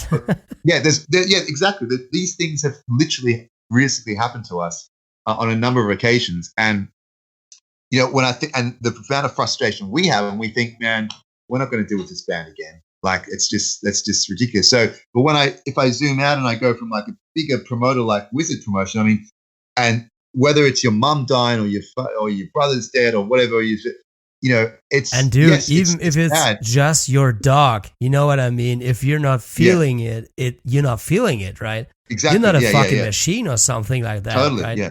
Totally. But they don't care about that. That's the thing. They don't really, that's not a factor for them to go, hey, they can go, fair enough, that's shit, but you can either find a way to do the show or not. Yeah, because it's all about the fucking money, man. Exactly. You can repeat yourself on every single topic in terms like it's just about the fucking money. Follow the money. Yeah. So, in that regard, it's like, okay, so we kind of bit the bullet and thought, look, I'm going to get all the we got all the stems of the drums sent over, and I basically had like 4 channels of like, doing the kick, the snare, the toms, the cymbals separately, and we did the show, like that. And I felt terrible going on stage, but the sound guy, luckily, was really good in trying to make it kind of, mix it well and try and make it sound good, and popped it up on the monitoring so we could kind of feel it on stage. Funny thing is, I mean, I explained to the audience what was going on. Some understood, some didn't to the end. It was weird, like you couldn't get into it as much. But that people still actually, we still did like €200 on the merch. And I was like, okay, like people still came and go, oh, that was really good, but it was just, do you normally not play with your drummer? And they're just kind of all like really confused. It's like, okay, you said your drummers, had a personal emergency and all that. It's like, are you playing more shows like this? Like, I'd really like to see you with the drummer because you guys are awesome. It's like, okay, well, it's like, yeah, like I wanted to get into it, but I couldn't really because there just wasn't a drummer on the stage, but it still sounded good, but it's just very weird. I'm like, no, yeah, it's just a one-off. Our drummer's dad was really sick. He had to go back from family emergency. And, we just did the show because we didn't want to, and they're like, oh, well, I'm so glad you did the show still because now I want to can't wait to see you guys with the drummer. So, it was just an experience where I was totally against something and kind of went with it. Push yourself through, right? Yeah. And it still, like, it was bad. I didn't feel good doing it. But at the end of it, it wasn't really as bad as I thought it was going to be. And, we actually still made money from it. You know what I mean? It wasn't really, we didn't lose anything from it or something like that. So, like I said, you guys are kind of professional. You're not like all the local hero assholes. Yeah.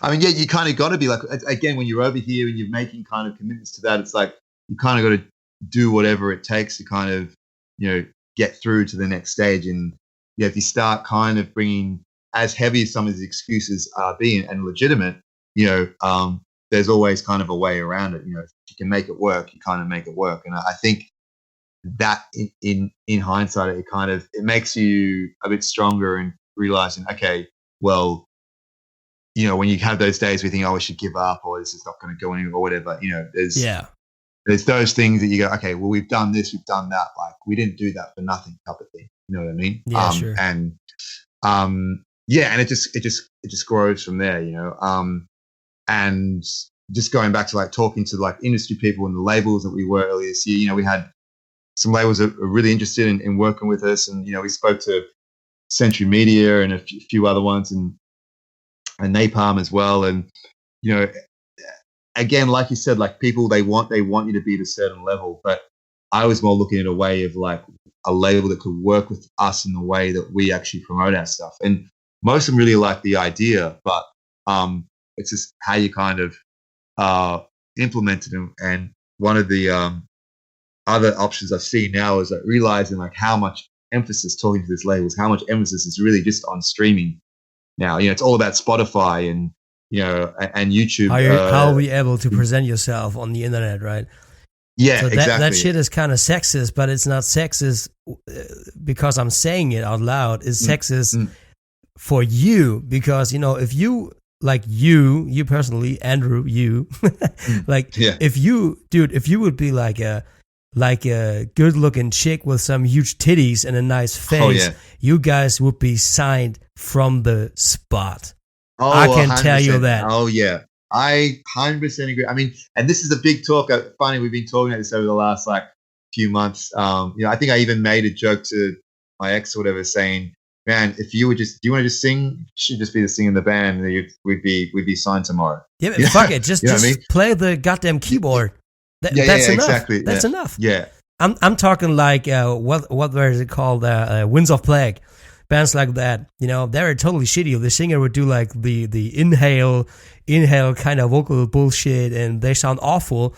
But the girl on the keyboards, A, she's been really good, and B, she looked like really fuckable. You know what I'm talking? Yeah. It is what it is, right? I mean, that's totally, man. Sex sells. Sex sells. Yeah, exactly, man. Exactly. Yeah.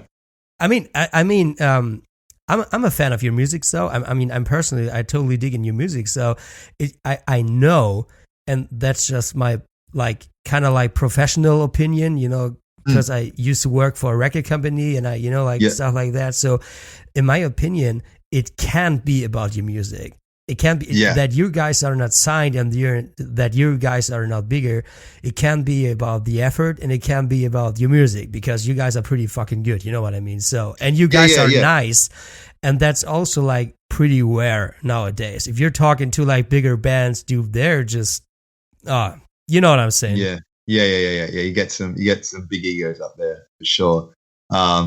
But yeah, man, I mean, I think like what you're saying is this whole, kind of, equality kind of feminism pushing thing in the music industry is definitely annoying. the issue where you are. The word you're searching for is annoying. yeah, for sure, man. And we've addressed that in many situations. But I mean, look, the labels we were talking, there were some that were very keen to work with us. But what I also realized is that when I learned a bit more about, by talking to them in more depth about what they're actually doing, like how do you grow the bands, and how it's all on Spotify these days, and you know, how I don't know how, maybe you're quite familiar with this, and I'm not sure how familiar you are with it, but I'll just explain from my understanding what I've been told from the labels, like what they're focusing on these days is that, you know, it's all about, you know, basically the main thing is a Spotify playlist. You know, if you're on a good playlist in your niche style, that's going to push, you know, obviously push the amount of interest in a song of a certain band. It's all about clicks nowadays. Like, exactly. Everything is just about clicks and stuff like that. Yeah, so And so the budget, because I'm thinking like, okay, we can go out in the summer for 3 months and go to a festival every single weekend and go around the campgrounds and just, you know, promote, and, you know, we can get rid of like 20,000 albums, like, you know, in like half a year. So 20,000 more people know about us around Europe.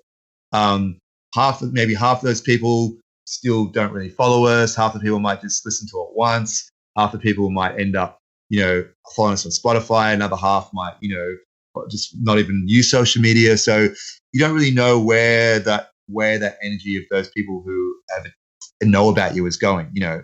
But obviously, so that's kind of data that kind of gets lost in a way. You know what I mean? Yeah, man. Whereas when you're dealing with digital, when it's all digital sales, like if someone downloads your stuff from Bandcamp, you get 1,000 followers from Bandcamp, or 1,000 downloads from Bandcamp, you've got 1,000 emails. Yeah, so you can constantly keep in direct contact with those people. If you get followers on Spotify, if there's, you know, 3,000-4,000 people following Spotify, you know, if you put your gigs up on there, or you release a new song, those people are going to get notified through the Spotify algorithms, like within, you know, 48 hours of that song actually being released through Spotify.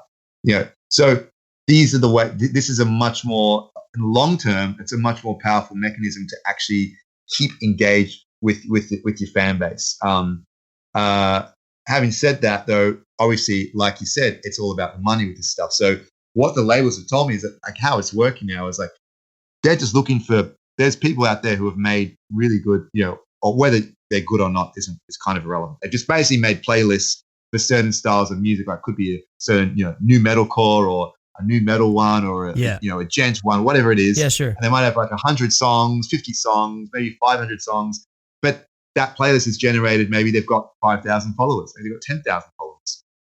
You know, and of those followers, most of them are listening to that playlist maybe once a week, or sometimes a couple times a week. Yeah, and so it's on shuffle, shuffle. Yeah. And so most bands that are in that playlist are generating maybe they only have like 40 people who actually follow that band directly, but they're getting maybe 5,000 plays a month, you know, because they're in that playlist. And those curators who have created that playlist and have generated that amount of followers have realized the potential in this. And so now, and then you got bands going, hey, and more importantly, labels who go, hey, you guys got a lot of followers in the style. We've got a new band we're trying to launch. You know, you should add, it'll fit the, you know, the style of your players. Can you add this one in? And so they're like, hey, yeah, sure. I can do that for €50.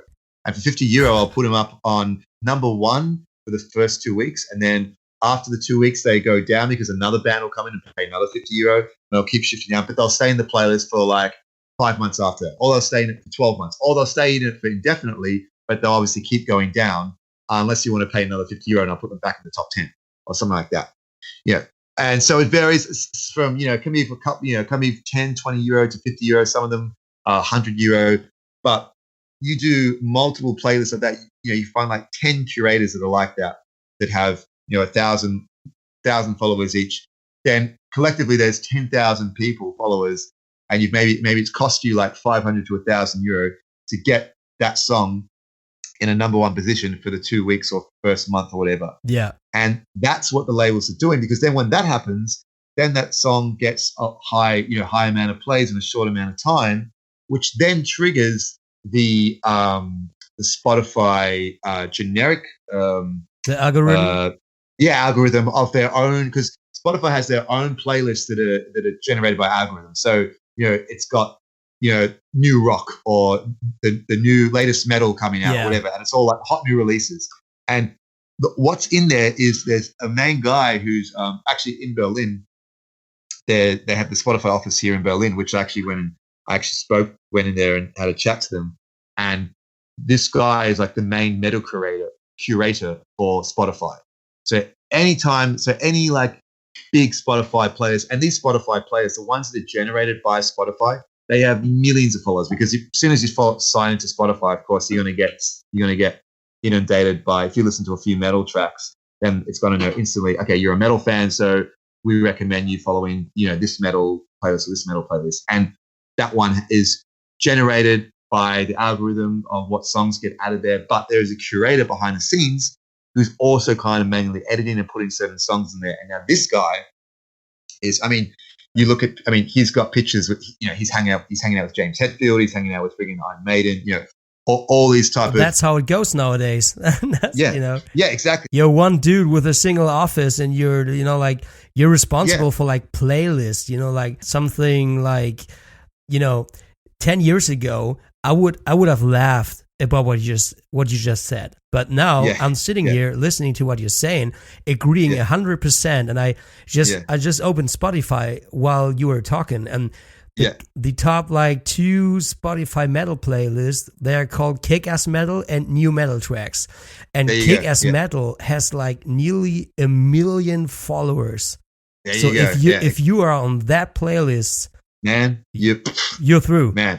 That's there's the money right there. And this is the thing, labels will pay big money to be on that on those things. And I don't know if you know, like the background with Spotify as well, like Sony BMG have quite a big they have a big share now in Spotify, which has been a bit controversial. I didn't know that. The scenes. Yeah, man, it's shouldn't be that way. It should, and it is a bit controversial, but it hasn't been really pushed in the media that much. But that's what's going on, and so obviously there's perks where they're obviously going to get their artists in certain situations, and this is going on obviously not just for metal, so every style, whether you're country, pop, rap, hip hop, it's all. They have all their own kind of things where they're going to push, like a new Eminem song comes out, it's going to be, bang, it's going to be on the top, on the hip hop one, So it's that's even bigger, like all the pop and the hip hop and the like electric sounds. And, totally. Damn. Yeah, and those people, they they have that playlist on, maybe on repeat. They go on their way to work, or while they're at work, or they're washing the dishes, or whatever. Once a week, or sometimes, maybe a few times a week, and there are millions of them. So that song's instantly going to get millions of plays, which is only going to push it more in other algorithms for it to become, for other certain playlists to generate, to go, hey, this song's hot at the moment, so it's going to be added to this one, it's going to be added to this one, it's going to be added to this one. So that's hilarious. And it just builds up, and then people go like, well, you can't, the problem with streaming these days is that bands don't make money from Spotify. Not at all. That is true to a certain extent. However, when you start talking about getting, hundreds of thousands, millions of plays, that does actually generate. I went through it all and started working out, like, after speaking to the labels, and the labels are making money out of, because if you think about this, if they spend, say, at $5,000 and putting a new band on, all these certain plays, which is going to generate them, say, 100,000 plays per month or so, or let's say even per week in some cases. 100,000 plays just on, so it can generate about €500 or something, €400 to €500 in plays.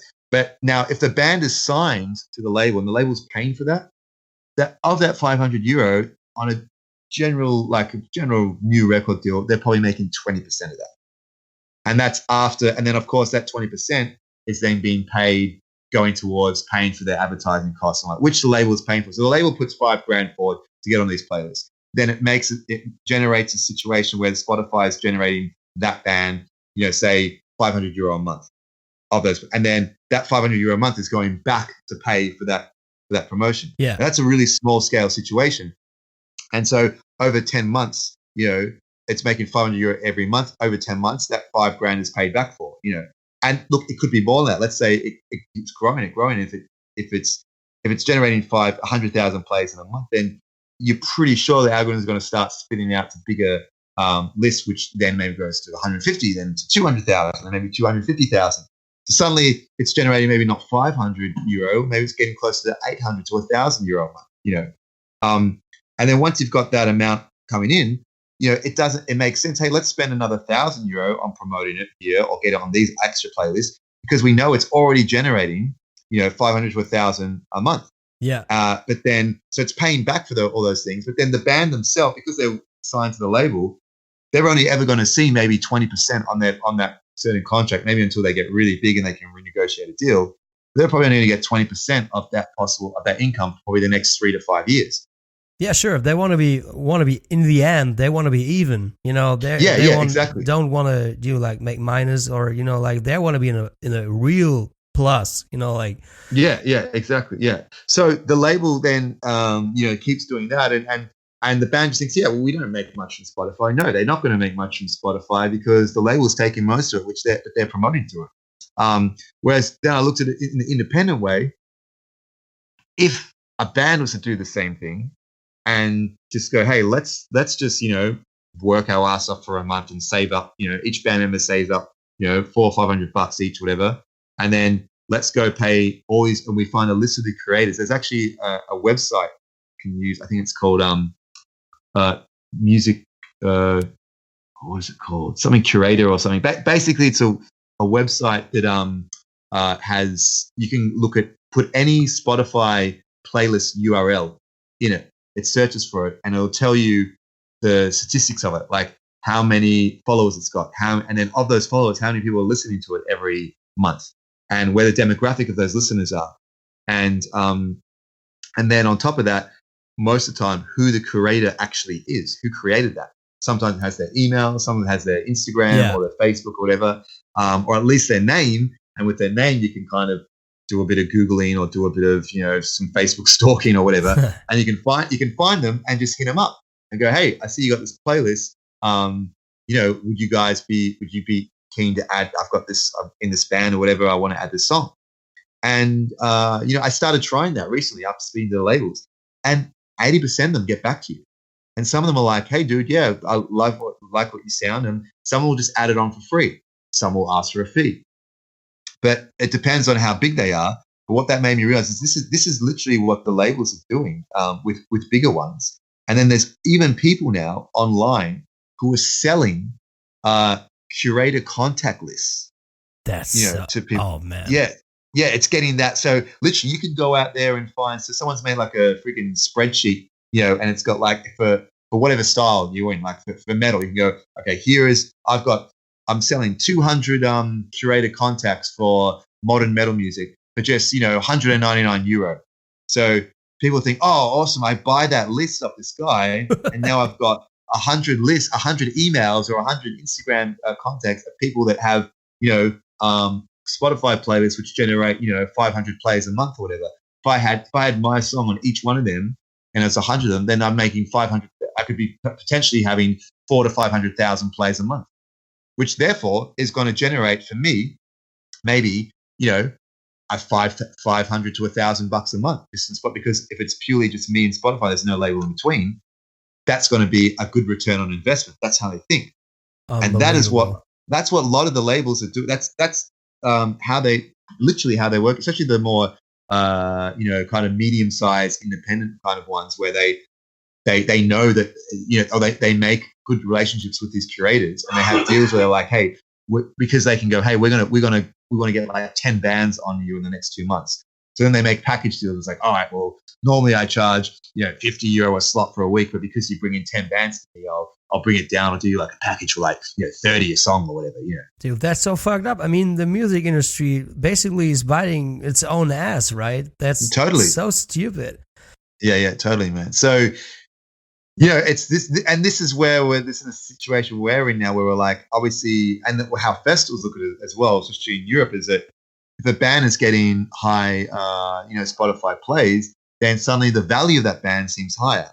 And if those players are coming demographically from the area where the festival's in, that festival will therefore go, hey, man, we should get this band. Like, they're obviously kind of hot at the moment, and maybe we can offer them, a few €1,000 for a slot or whatever.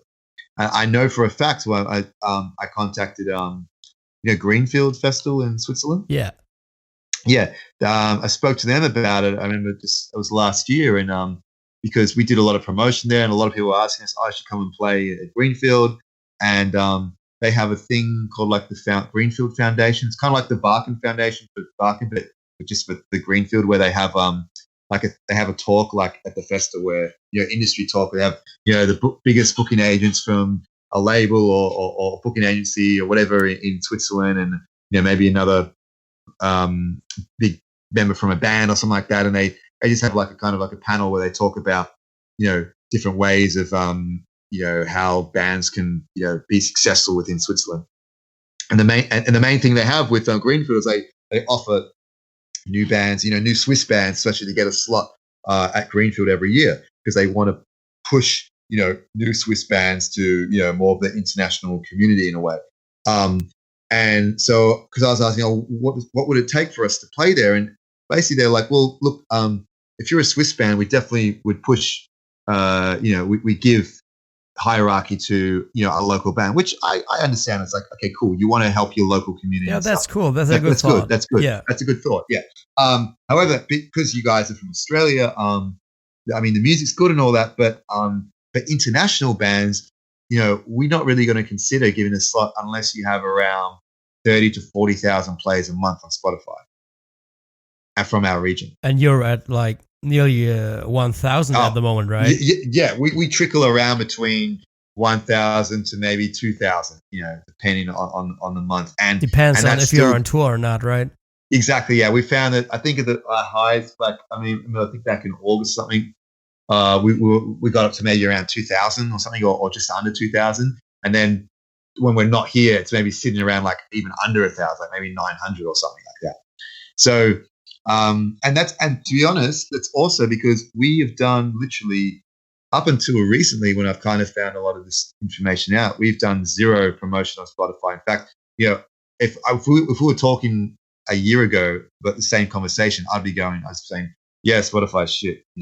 It's there's nothing we can't do anything with it. But now that I kind of understand how it works and how much it's affecting, that's why all I really cared about is like, look, we're getting CDs out there, we're getting fans out there. But like I said, that's lost data. We're getting fans, but when we're doing a tour now, like even this promotion I've been doing the last 10 days, like the As I Lie Dying and Machine Head and stuff, yeah, at the concerts, people were going, oh, COPIA, I know you guys. Like, yeah, I got your CD at this festival, or I heard about you here, or man, I saw you at Reload this year or whatever.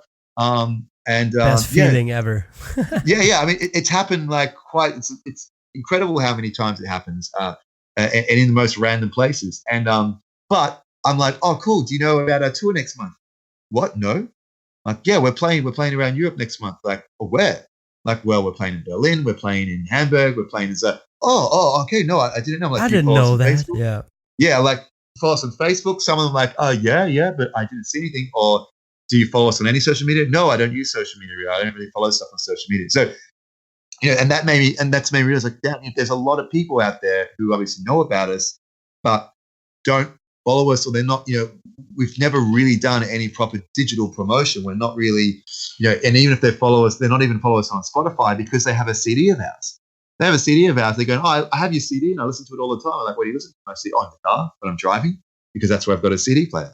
I don't have a CD player in my home. So even if I do use Spotify, I use Spotify like on my phone and when I'm at home. But when I listen to you guys, I just chuck this album because I love your album. Yeah.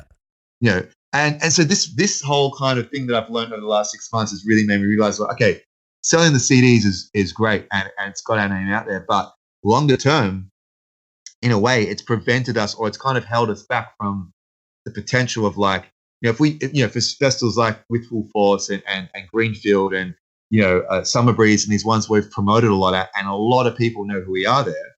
But the festivals look at us and they go like, well, you're not really getting that many, views on your Spotify, listens on your Spotify. Isn't this disheartening? Yeah, I mean, totally. But at the same time, it's like, you kind of got to accept like this is the reality of the industry and what they're looking at. We got to see it from their point of view. We can tell these people, hey, we've got, there's 20,000 CDs floating around over Europe from us. And like, half of them are just based probably just like within a certain region within Germany because we've done so much promotion. And they're like, yeah, well, we don't know that. Prove it. It's like, well, yeah, okay, well, yeah, that we printed them. Like, here's the invoices of all the 20,000 CDs we printed. Okay, they can be sitting in a garage somewhere. That doesn't mean anything. That's just so fucked up. You know what I mean? And this is their viewpoint, and it's like, well, sure. I mean, and then when we do a tour, maybe 100 people are coming to our shows, 200 people, 300, whatever. Even it's still under 500 people coming to our shows, and for the amount of promotion we have done, there's still a very large portion of our fans simply not even knowing about our tours.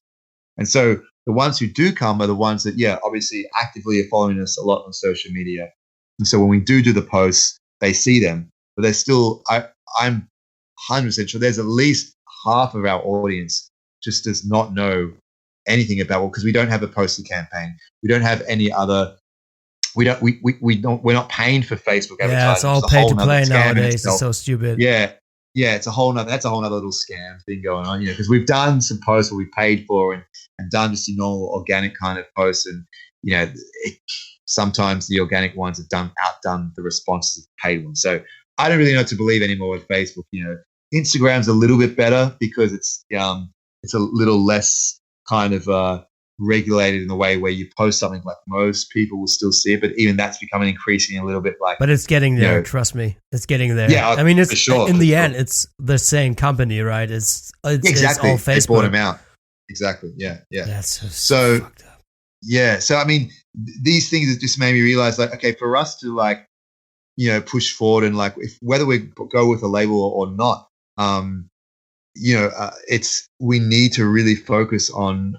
We need to put more effort into this digital stuff, because even though, it's, you go, okay, you're not making really any money from it, but in a longer term, if you're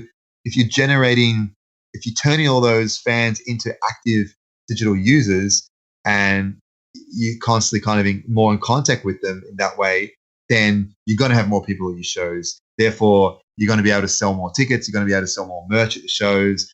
And then those people, if they enjoy the show more, they're going to talk to more people about it, share it within their own social media, which is then going to, it's going to be a snowball effect where it's going to grow a lot more. Whereas at this point, it's like, if we're not in Europe or we're not out there promoting in festivals or concerts, like the interest of it just it just flatlines in a way. Like, people know about us, cool, but no one really knows what we're doing, unless we're out there actually doing stuff. Whereas you look at the bands that are with labels, what they're doing, they're constantly doing all this online promotion stuff. People are kind of being constantly fed the information. Oh, they're doing this, or there's tours going on. Or I saw a poster of this tour going on, or whatever. It's just everywhere, And so I think now we're at a point where our name is out there enough where a lot of people know about us. It's just that, like you see with these other bigger bands, you just have to be kind of, now that when they know, they can register, they can see the logo. I mean, I've gone up to people and gone like, oh, have you guys heard about a band from Australia called COPIA? Something like, COPIA or who? I don't know. I'm like, yeah, we're a band from Australia. We're touring. We're just showing some people the music. And they go, oh, I don't know. And then I put out a sticker and I go, yeah, it's this band. And I show them, go, oh, I know this. I'm like, how do you know? It's like, oh, yeah, my friend got this album.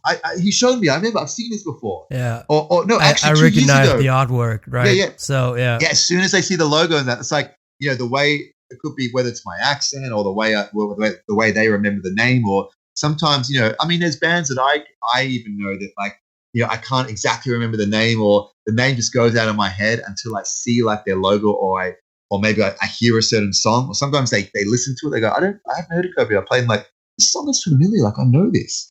And then I've had people like pull up there and they look on their like Deezer or their Spotify. It's like, oh yeah, I'm following you guys, but I just haven't listened for like a year and a half. Yeah, man, that's the worst. I mean, even guys like we are, like, sometimes I would like discover really a pretty good band online, and I'm I'm following them right away, so I'm gonna check their other stuff out later, and in the exact moment I'm clothing the band page, they're gone.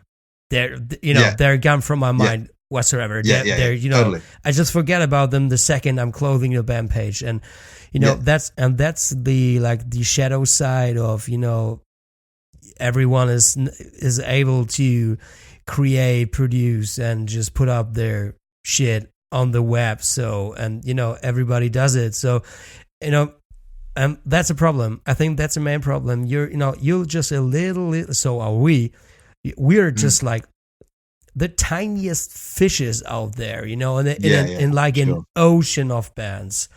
Yeah, and 100%. you need to be like, it's pretty metaphoric, right? But you need to be like the ugliest or even the cutest, or you need to be like that special fish that the people want to whatever to eat, to catch. You know what I'm talking. I'm talking bullshit. You know what but you get the message, right? It's like and that's the hard part. If you're sticking and you're swimming with a whole bunch of other fishes, you won't stick with them on their mind. So, and that's why the music industry is kind of like fucked up nowadays, because it's just too much.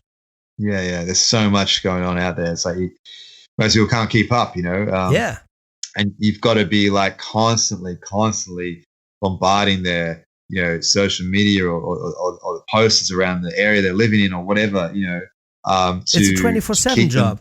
Totally. It's horrible. So and that's what pisses me off the most, is that you're losing track on what's important. I mean, I would like to ask you, are you guys currently working on some new material? I mean, it has been 2 years already since Epoch, right? Totally. Yeah, for sure. And the question I thought I would ask you guys, if you're currently working on some new material, and now that we're speaking and I'm hearing what you guys are doing like all year, all year round. So the question should be, are you guys having enough time to work on some new material? You know what I mean? It's like, yeah, man. Or if you or you're just, you need to focus. And the problem is, if you're focusing on like creating and doing some new, if you're writing some new material, if it takes too long, you will just disappear. Yeah, 100%. You're done. 100%. Yeah, for sure. And this is the thing, we've actually, the plan was that earlier this year, we were planning to release new stuff for this tour, like around September, October. We want to have a new song out. Would have been a good thing, right? Yeah. And we started working on some new tunes back in Australia. We've got like quite a few demos already of some rough demos of some new song ideas we've been working since the beginning of this year. However, other factors that happened with us is obviously we came over end of April, started a tour through May, through to June. And then obviously in June, that's when stuff happened with drummer Chris. He had to go back to Australia. Yeah. And so then he didn't come back till August, before we started doing our next tour, where we did some of our club shows and did Walls of Jericho tour and did the Reload Festival and all that. And in between that time, while he was in Australia and me and Bobby were still over here trying to do some promotion in that, and doing some writing, we still couldn't really, we couldn't really work any more on the song, because me and Bobby were working together back in Melbourne earlier this year, and we hadn't really worked on any of the songs with Chris yet. And then on top of that, our situation with our guitarist with Glenn, he hasn't toured, he hasn't been with us in Europe for the last year and a half.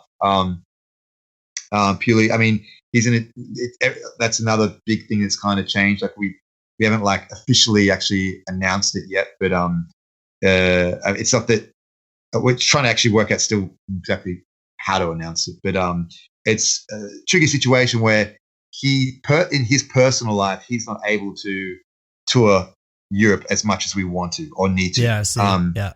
And so, he's married, working on getting a home, got a dog, probably is looking at getting a family in the next couple of years. So, his, personal life is a lot different to the rest of us as far as his capacity, what he can do for the band. The priorities have changed.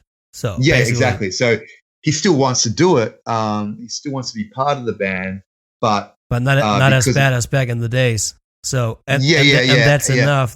That's enough to say that. I mean, I really like Glenn. I love all of you guys, you know, but but it's not about the individual dude, you know, I'm talking to. It's in that case, it's about the whole project. Like it's about COPIA. It's not about Glenn in that matter, you know. So yeah, exactly. Yeah. And so this, and like everyone kind of understands it and all that. So I mean, we've kind of come to a situation where we looked for filling guitarists. We had a guy last year do it, and then this year the guitarist we've had has actually been worked out really good. He's really into it. He's got a lot of time for us, and we get along with him really well. So we kind of just proposed that, hey, you know, at first we're like, well, what if we had a guitarist, you know, a European-based guitarist? That means that anytime we're over here, we got someone who can tour here. I mean, Glenn did the tour with us back earlier this year with Alien Weaponry in Australia, New Zealand, because it's, you know, close to home. You only have to be away for like, you know, a couple of weeks. It wasn't a big deal. Yeah, it's not the same.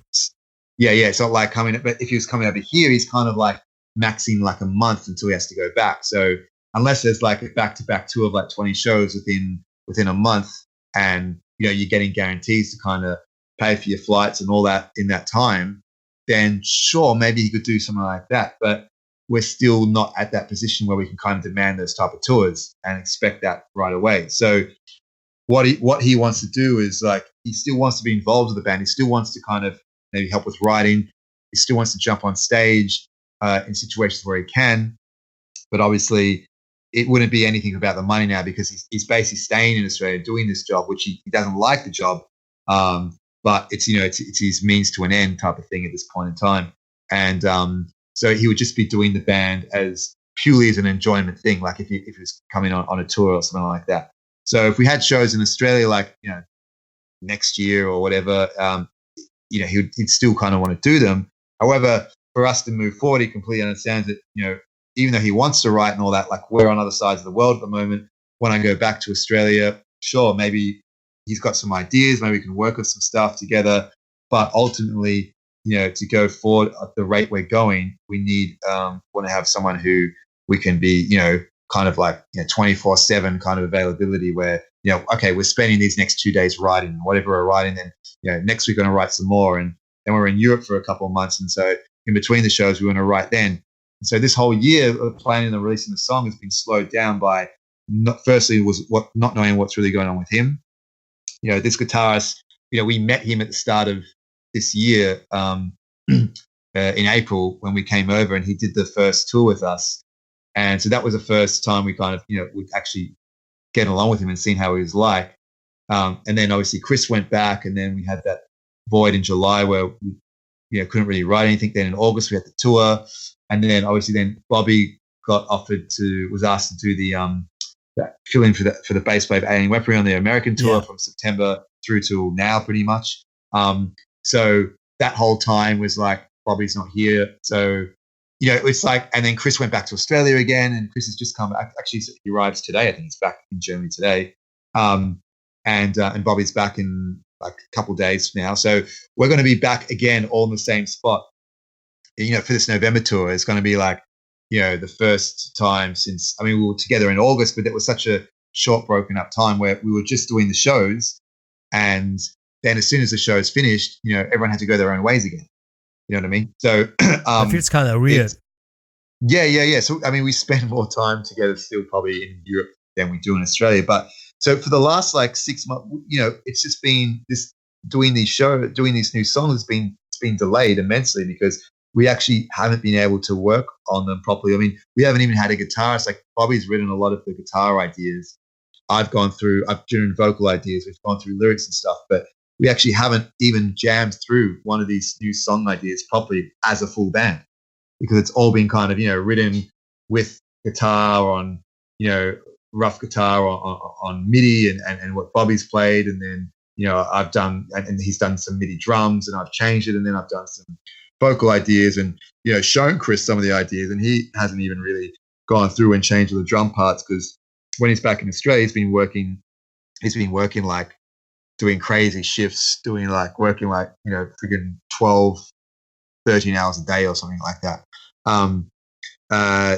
Just to save up and stuff, because he's planning to move. He's got a girlfriend here now in Cologne, and so he's planning to move here next year with her. So there's all these kind of background things going on, which is the latest from finishing off these songs. Then on top of that, I was also like, well, while we are here, if we're going to spend so much time here, like in Australia, we have our own recording situation. We know engineers and we have the contacts there to be able to to do a good recording and all that. But over here, we didn't really know anyone that we knew personally, at least, to get along with. So I started putting some feelers out, and I ended up being in touch with Christoph from Annie Is Okay. Oh yeah, he's a nice dude. Yeah, super nice dude. I met him like probably 2 years ago or so. We had a good chat just before they actually signed a Nuclear Blast. Have you heard their split ways with their the singer Dave? Yeah, it's just 2 days ago or something. Yeah, something like that. I don't know the background reason behind it, but I'm kind of imagining that it's something to do with probably the fact that they want to have a front person who can sing and scream, because it's always been like Christoph has been the singer, and then the other guy, Dave, has been like just a shouter. Yeah. And maybe they want to, be one of those bands where it's like one singer does it all, and then Christoph can focus more on guitar. Yeah. And like more complex, like song structure and yeah, maybe something like that. But would be cool. Yeah, but I think that there's no bad blood between them, as far as I know. So everything's like kind of cool. But I couldn't imagine that it's like that way. So yeah. So I spoke to Christoph earlier this year about checked out about recording with him and stuff, and he was really keen. Then I went around to his studio and hung out and checked out the studio. And there's another band you're probably familiar with, Watch Out Stampede. They're from Hamburg, I think. Oh no, they're from Bremen actually. I don't know them. Okay, they were recording with him, and so I checked out the studio. They used similar stuff to what I use and stuff, and we had a good chat. And look, and his prices are really reasonable, and it's kind of like going, well, this is actually doing an album with you would be actually in a way cheaper than doing it in Australia. So, and because you use the same stuff that I use, in a way, like I could. We could kind of produce it together, which would be good. And he's a pro, man. That would be he's really good. Really good influences on your music. I'm pretty sure about that. 100%. So, and he was really super keen to work with us, and so we kind of thought, okay, well, just to kind of see how it goes. First, let's work on just a song together. Let's do a song together, and we'll release that one song. And the plan is to like kind of over a 24-month period, where over the next 2 years, where we released 3 songs like spaced out over maybe 6 to 10 months or something, and you have them directly go to Spotify. So they're not so the only way people can listen to those particular songs is through streaming, and that's going to boost up our streaming things, because it's a new song. Like, there's a lot of people following us, but the only reason they're going to have an incentive to add to our plays if something new comes out, which obviously we're over 2 years now since our last album. So like I said, that might be enough to for you guys to like disappear for some listeners you just had like 2 years ago. Exactly. So doing that, and so he was keen to do that, and we thought, look, we try to do a song with you. If the song goes well, then we can look at doing some other couple songs, or then and then maybe doing a whole album. So we could release like a song. Originally plans to release a song like around this time, like end of this year. Then maybe drop another one like in the spring, like around April, May next year. Come back to a tour on that, like before the summer. Then do heaps of promotion through the summer, and then drop another song like at the end of the summer, which would then follow up from we could do an autumn tour then, where we drop the album like at the end of next year. And then once that album's dropped at the end of next year, then you've got the whole following year to tour on that album again. You know what I mean? So there's first 3 songs, and I noticed a lot of bands have done that. Like, it's the way, Architects, like their last album, they dropped Doomsday or something like that, like a year or before Holy Hell even came out. Yeah. And they trickled out a couple of songs, a lot. This is common practice, and it gives basically the album lifespan a lot more time, because, as you know, it's a lot of work to put into an album, a lot of money. You kind of want it to milk it as much as you can in a way for the time you've got it for, to maximize advertising your tours. Because that's the other thing. We've done a lot of tours on this one album now, and if in hindsight, if we kind of slowly released it a bit more, maybe it would have been more effective. I don't know, especially for streaming, because we kind of pushed it all out at once, and then streaming kind of went crazy for the first couple months. And then obviously what we were doing, we weren't even focusing on that. We were just focused on CDs. So most of the people who knew about our latest album found out about it through through CDs and not through Spotify. So our streaming kind of plays just kind of dwindled quite quickly. Like that, we weren't putting any focus into them. We weren't promoting them at all. So online, there wasn't really a buzz about the release, whereas we still got a lot of CDs out there and a lot of people still know about us. So I think the game plan with the next release is to kind of do it the other way, where we kind of push the online promotion at first and make everything kind of exclusive online, so it attracts more people to that, so we can collect more data on that. And then after that's kind of out, then release like a CD. It's more like a special or deluxe edition where maybe there's an extra song in there or whatever, an incentive for people to maybe get one at a show or whatever. Takes forever to figure out what you want to do, right, for the upcoming record. So totally, yeah. So this whole year has been like a bunch of setbacks with the guitarist and all this type of things that has led us to this point now, where we're doing this tour with no song ready to release. But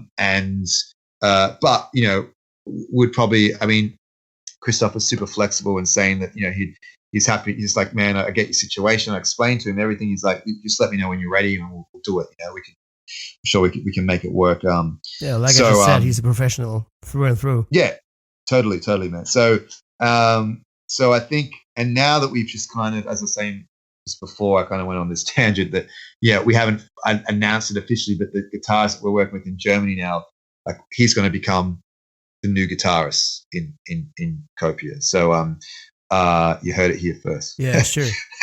But obviously Glenn still wants to be part of the band. Like, it's the thing, he's not ready. He doesn't want to leave the band. He still wants to be part of it in some capacity. How much capacity he's part of it still, I don't know. Like, we've already talked. Like, he'd be happy to, like, even if the other guitarist from Germany comes to Australia for a while, works in Australia, and we do some shows in Australia.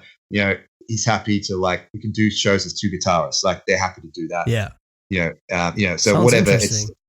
It could be fun, could be something different, whatever. But obviously, coming to Europe for most of back next year, it's going to be basically he'd be our guitarist. But then, being our main guitarist, we need to write more with him. So I've started recently writing some ideas with him, and just getting used to writing with a different person. And obviously the writing procedure, he writes differently to Glenn and stuff, but he's got some good ideas. So it's already seen, like, in this amount of time over the last 5 months, we've seen, okay, this guy, we all get along well with him. He's got good ideas. It's he's kind of basically a free agent as far as, like, look, I can, I've got nothing holding me back to stay in Germany for the next year. So I'm happy to come to Australia for a few months. If we need to do tours in Europe, he's super flexible. So in a way, that's perfect for us. But then it's kind of set us back to now we're at a situation where we've changed the lineup. Now we want to write a new song. We want to obviously write songs that he's invested in. So the ideas we've got, we're trying to either work those with him or start off new, fresh ideas with him involved. And so really now we're probably going to release something, maybe get a new song out early next year. So in November, the next coming tour, we're going to be it's going to be the first time, I guess, we're going to be spending time together as a band with him kind of more officially in the band. So in between the shows, we can do some writing time. And that's probably going to get us some more kind of focus on exactly what song or songs we want to release in the next 6 months before we come back next year. And then obviously follow that up with an album. So yeah, it's all in the works of getting new stuff done. It's just been, all this stuff's just been going on, which has just, slowed the whole situation down more so than we would have liked. But yeah, I mean, that's where we're at, I guess. No, I mean, it sounds pretty interesting. So, I mean, I'm so bad with the whole like genre thing, as you might know, and for me, I find it very unnecessary to categorize music at all. But as most of people, like listeners and like fans, music fans nowadays, still want to know what kind of music they are listening to, I gotta ask, how would you describe COPIA style? I mean, you guys, in my opinion, sound very unique. So I couldn't say. Would you call yourself like modern metal, or would you say you're still metalcore, or what would you describe your style? Yeah, man. I mean, I think for what you just said, like modern metal is probably just the easiest way of like how I would describe it now. I mean, we get, it's interesting. You get people coming up to you. I mean, everyone has their own perspective on it, right? So, I mean, we've had some funny ones where people come up to me and they listen to, a minute of one of our songs, like, oh, yeah, you guys are like a progressive tech death, aren't you? Like, I guess, I mean, if you think so, like, what would you say? I'm like, well, I mean, maybe we're just kind of more modern metal or metalcore. Like, no, you're way more, you're more technical than that. Okay. And then other people listen to us and go like, yeah, this is kind of a bit more kind of like pop metalcore. Like, whatever you're saying, but yeah, exactly. So I'm kind of like, I've kind of given up on like, what style. I just say like, look, we're modern metal. That's all. I mean, it is. It's like there's a modern sound. It's not like old school sound. That's just the easiest way to kind of encapsulate everything we're kind of doing. Where some people will try and say we're more progressive, some will say we're more metalcore, some will say we're more death melodic. Yeah, and then you get this random saying we're tech death or whatever. Or, who knows? So I just go, you decide. That's the best way to do it, I think. Like, we do the same, but we put out an ad on Facebook like a few months back, and we just said that we're like modern like metalcore. So, and the first comment that would be under the ad would be like, I didn't know there was like old school metalcore, like it's straight sarcastic, like straight to just trolling, so I find that really like annoying, but people are like people are, right? That's right. You can't really win either way. It's like there's always going to be someone out there who doesn't agree with what you think or what you're presenting or whatever. So, and with like I said, with the trolling these days, like everyone has a chance to just they probably won't say it to your face, but online, look out.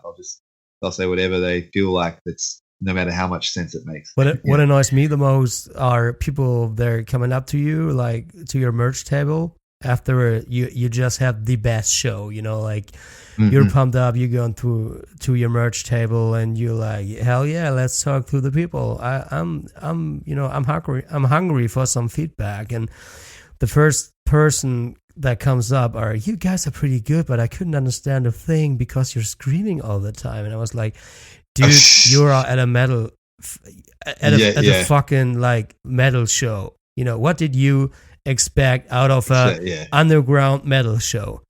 And the funny thing is, the next person would buy like 4 shirts at once and told us we might be the best underground metalcore he has ever ever listened to in Germany. Funny thing, he was from New Zealand. There you go. He just came through like Hamburg, and he was like, dude, what I'm going to do tonight? Oh, there's like an underground metalcore show out there. I'm just going to listen to it. And he was like from New Zealand, and he was like, dude, you guys are fucking, like you're amazing. And, and I was, of course I appreciated it. So, but, it seems pretty surreal, right? Like you're sitting at your merch table in Hamburg at a smaller venue, and you're talking to a dude from New Zealand, like from Oakland, and I was like, that's nuts. It's all so global nowadays, the entire planet is just one country, if you put it that way. It's like we're all connected. I mean, how crazy is it that we are just talking, and I just discovered we're chatting like for over 2 hours Like, dude, that Yeah, wow. that Okay, escalated yeah. quickly. Yeah, totally, man. Yeah. Wow, yeah. Well, I guess we had a bit of an intro before we actually started it, but it's been pretty long. Dude, It's gone seriously, quick. I think we should do like a second one, like after your tour or something like that. We should do Yeah, we I mean, should do a we can second do that. we should do a second episode, and you could tell Yeah. the audience how it all worked out, or if Yeah, if yeah. it worked out, and like that would be Yeah, that would be definitely. pretty fun. So Yeah. yeah, man. Yeah. So you let's wrap this up. I mean, you sent me a song which is called "Disconnected." Could you tell the audience real quick why it's representative Yeah. for your style and why you choose like this actual song? I just think basically it's pretty current about what's kind of going on. I guess it's a social view on what's happening at the moment. Like, obviously, like even within the industry, like we've talked about, I mean, most people are, like you said, it's like the world is kind of like one country in the moment, like with how social media is, and it doesn't matter where you are. There's people. We're all kind of connected in some form or another through, the internet and just other forms of communication. But at the same time, people seem to be more actually disconnected from sometimes themselves and what they're really doing. And society itself has become more connected yet more divided. Yeah, sure. It totally if that does. makes sense. Because now with with how much political and different views people are expressing on online, like everyone's got their own voice and everyone thinks they're right and everyone thinks that person's wrong or that party's wrong, and no one's really truly kind of listening to the other side's full story. Everyone wants to make judgment based on one comment or one thing like this, and in that regard, it's like whole movements that are happening, whether it's like climate change stuff or gender neutrality or all these crazy things that are going on at the moment. It's everyone's just fighting against each other about it. We're all, but yet everyone's kind of connected. But the bigger problem is like that's this kind of group of elite, whatever you want to call them, people up top that are like starting all these big problems, whether it's big financial problems, war problems, all these other racial issues, whatever it is, and everyone's kind of against that, but no one's agreeing how to be against it. And so we're all too disconnected in a way that everyone's like in their own phones, making their own comments, voicing their own opinions, but no one's really listening to each other. No one's really connected with everyone's background story and where their point of view is coming from. All they care about is saying their thing, and they just look at everything on a surface level and kind of make a judgment on that, and that's it. And in a way, that's disconnected people more, and we're just so lost in that kind of realm of our own realms of being, stuck in our job or stuck in our routine, which we think is the right routine, and more so, and because of social media, in a way, it's given us a way to voice our opinions about ourselves and our own egos to kind of bolster them and go like, oh yeah, definitely what I'm doing is right, and look what I'm doing today, or look what I've done. And so I'm connected with everyone. I can show them how good I am or what I've done. And in a way, and in a way that's kind of, and then it kind of makes other people then feel like, oh, well, I've got to show this and that, and I don't agree with this, so I'm going to call you this, or I'm going to say you're that, or whatever, and this is kind of what the world, especially the Western world, is like, where everyone thinks, oh, it's great that everyone's so connected to each other. We are connected, but at the same time, on a more, I guess, what's the word? What's kind of level? I'm trying to think it in a way that's actually going to be better for humanity as a whole. We're more disconnected than ever because we're only connected in a way so we can fight each other, not so much that we're agreeing or trying to help each other. As we should. Really. And that's kind of and that's kind of basically what that song is about and what it's representing and talking about. So I mean, a lot of people seem to agree with that as well, but the tricky thing is that no one really knows what to do about it.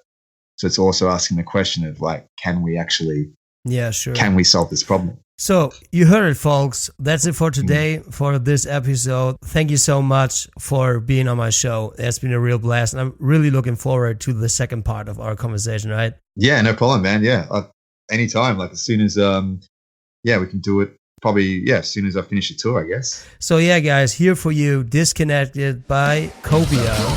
See you next time.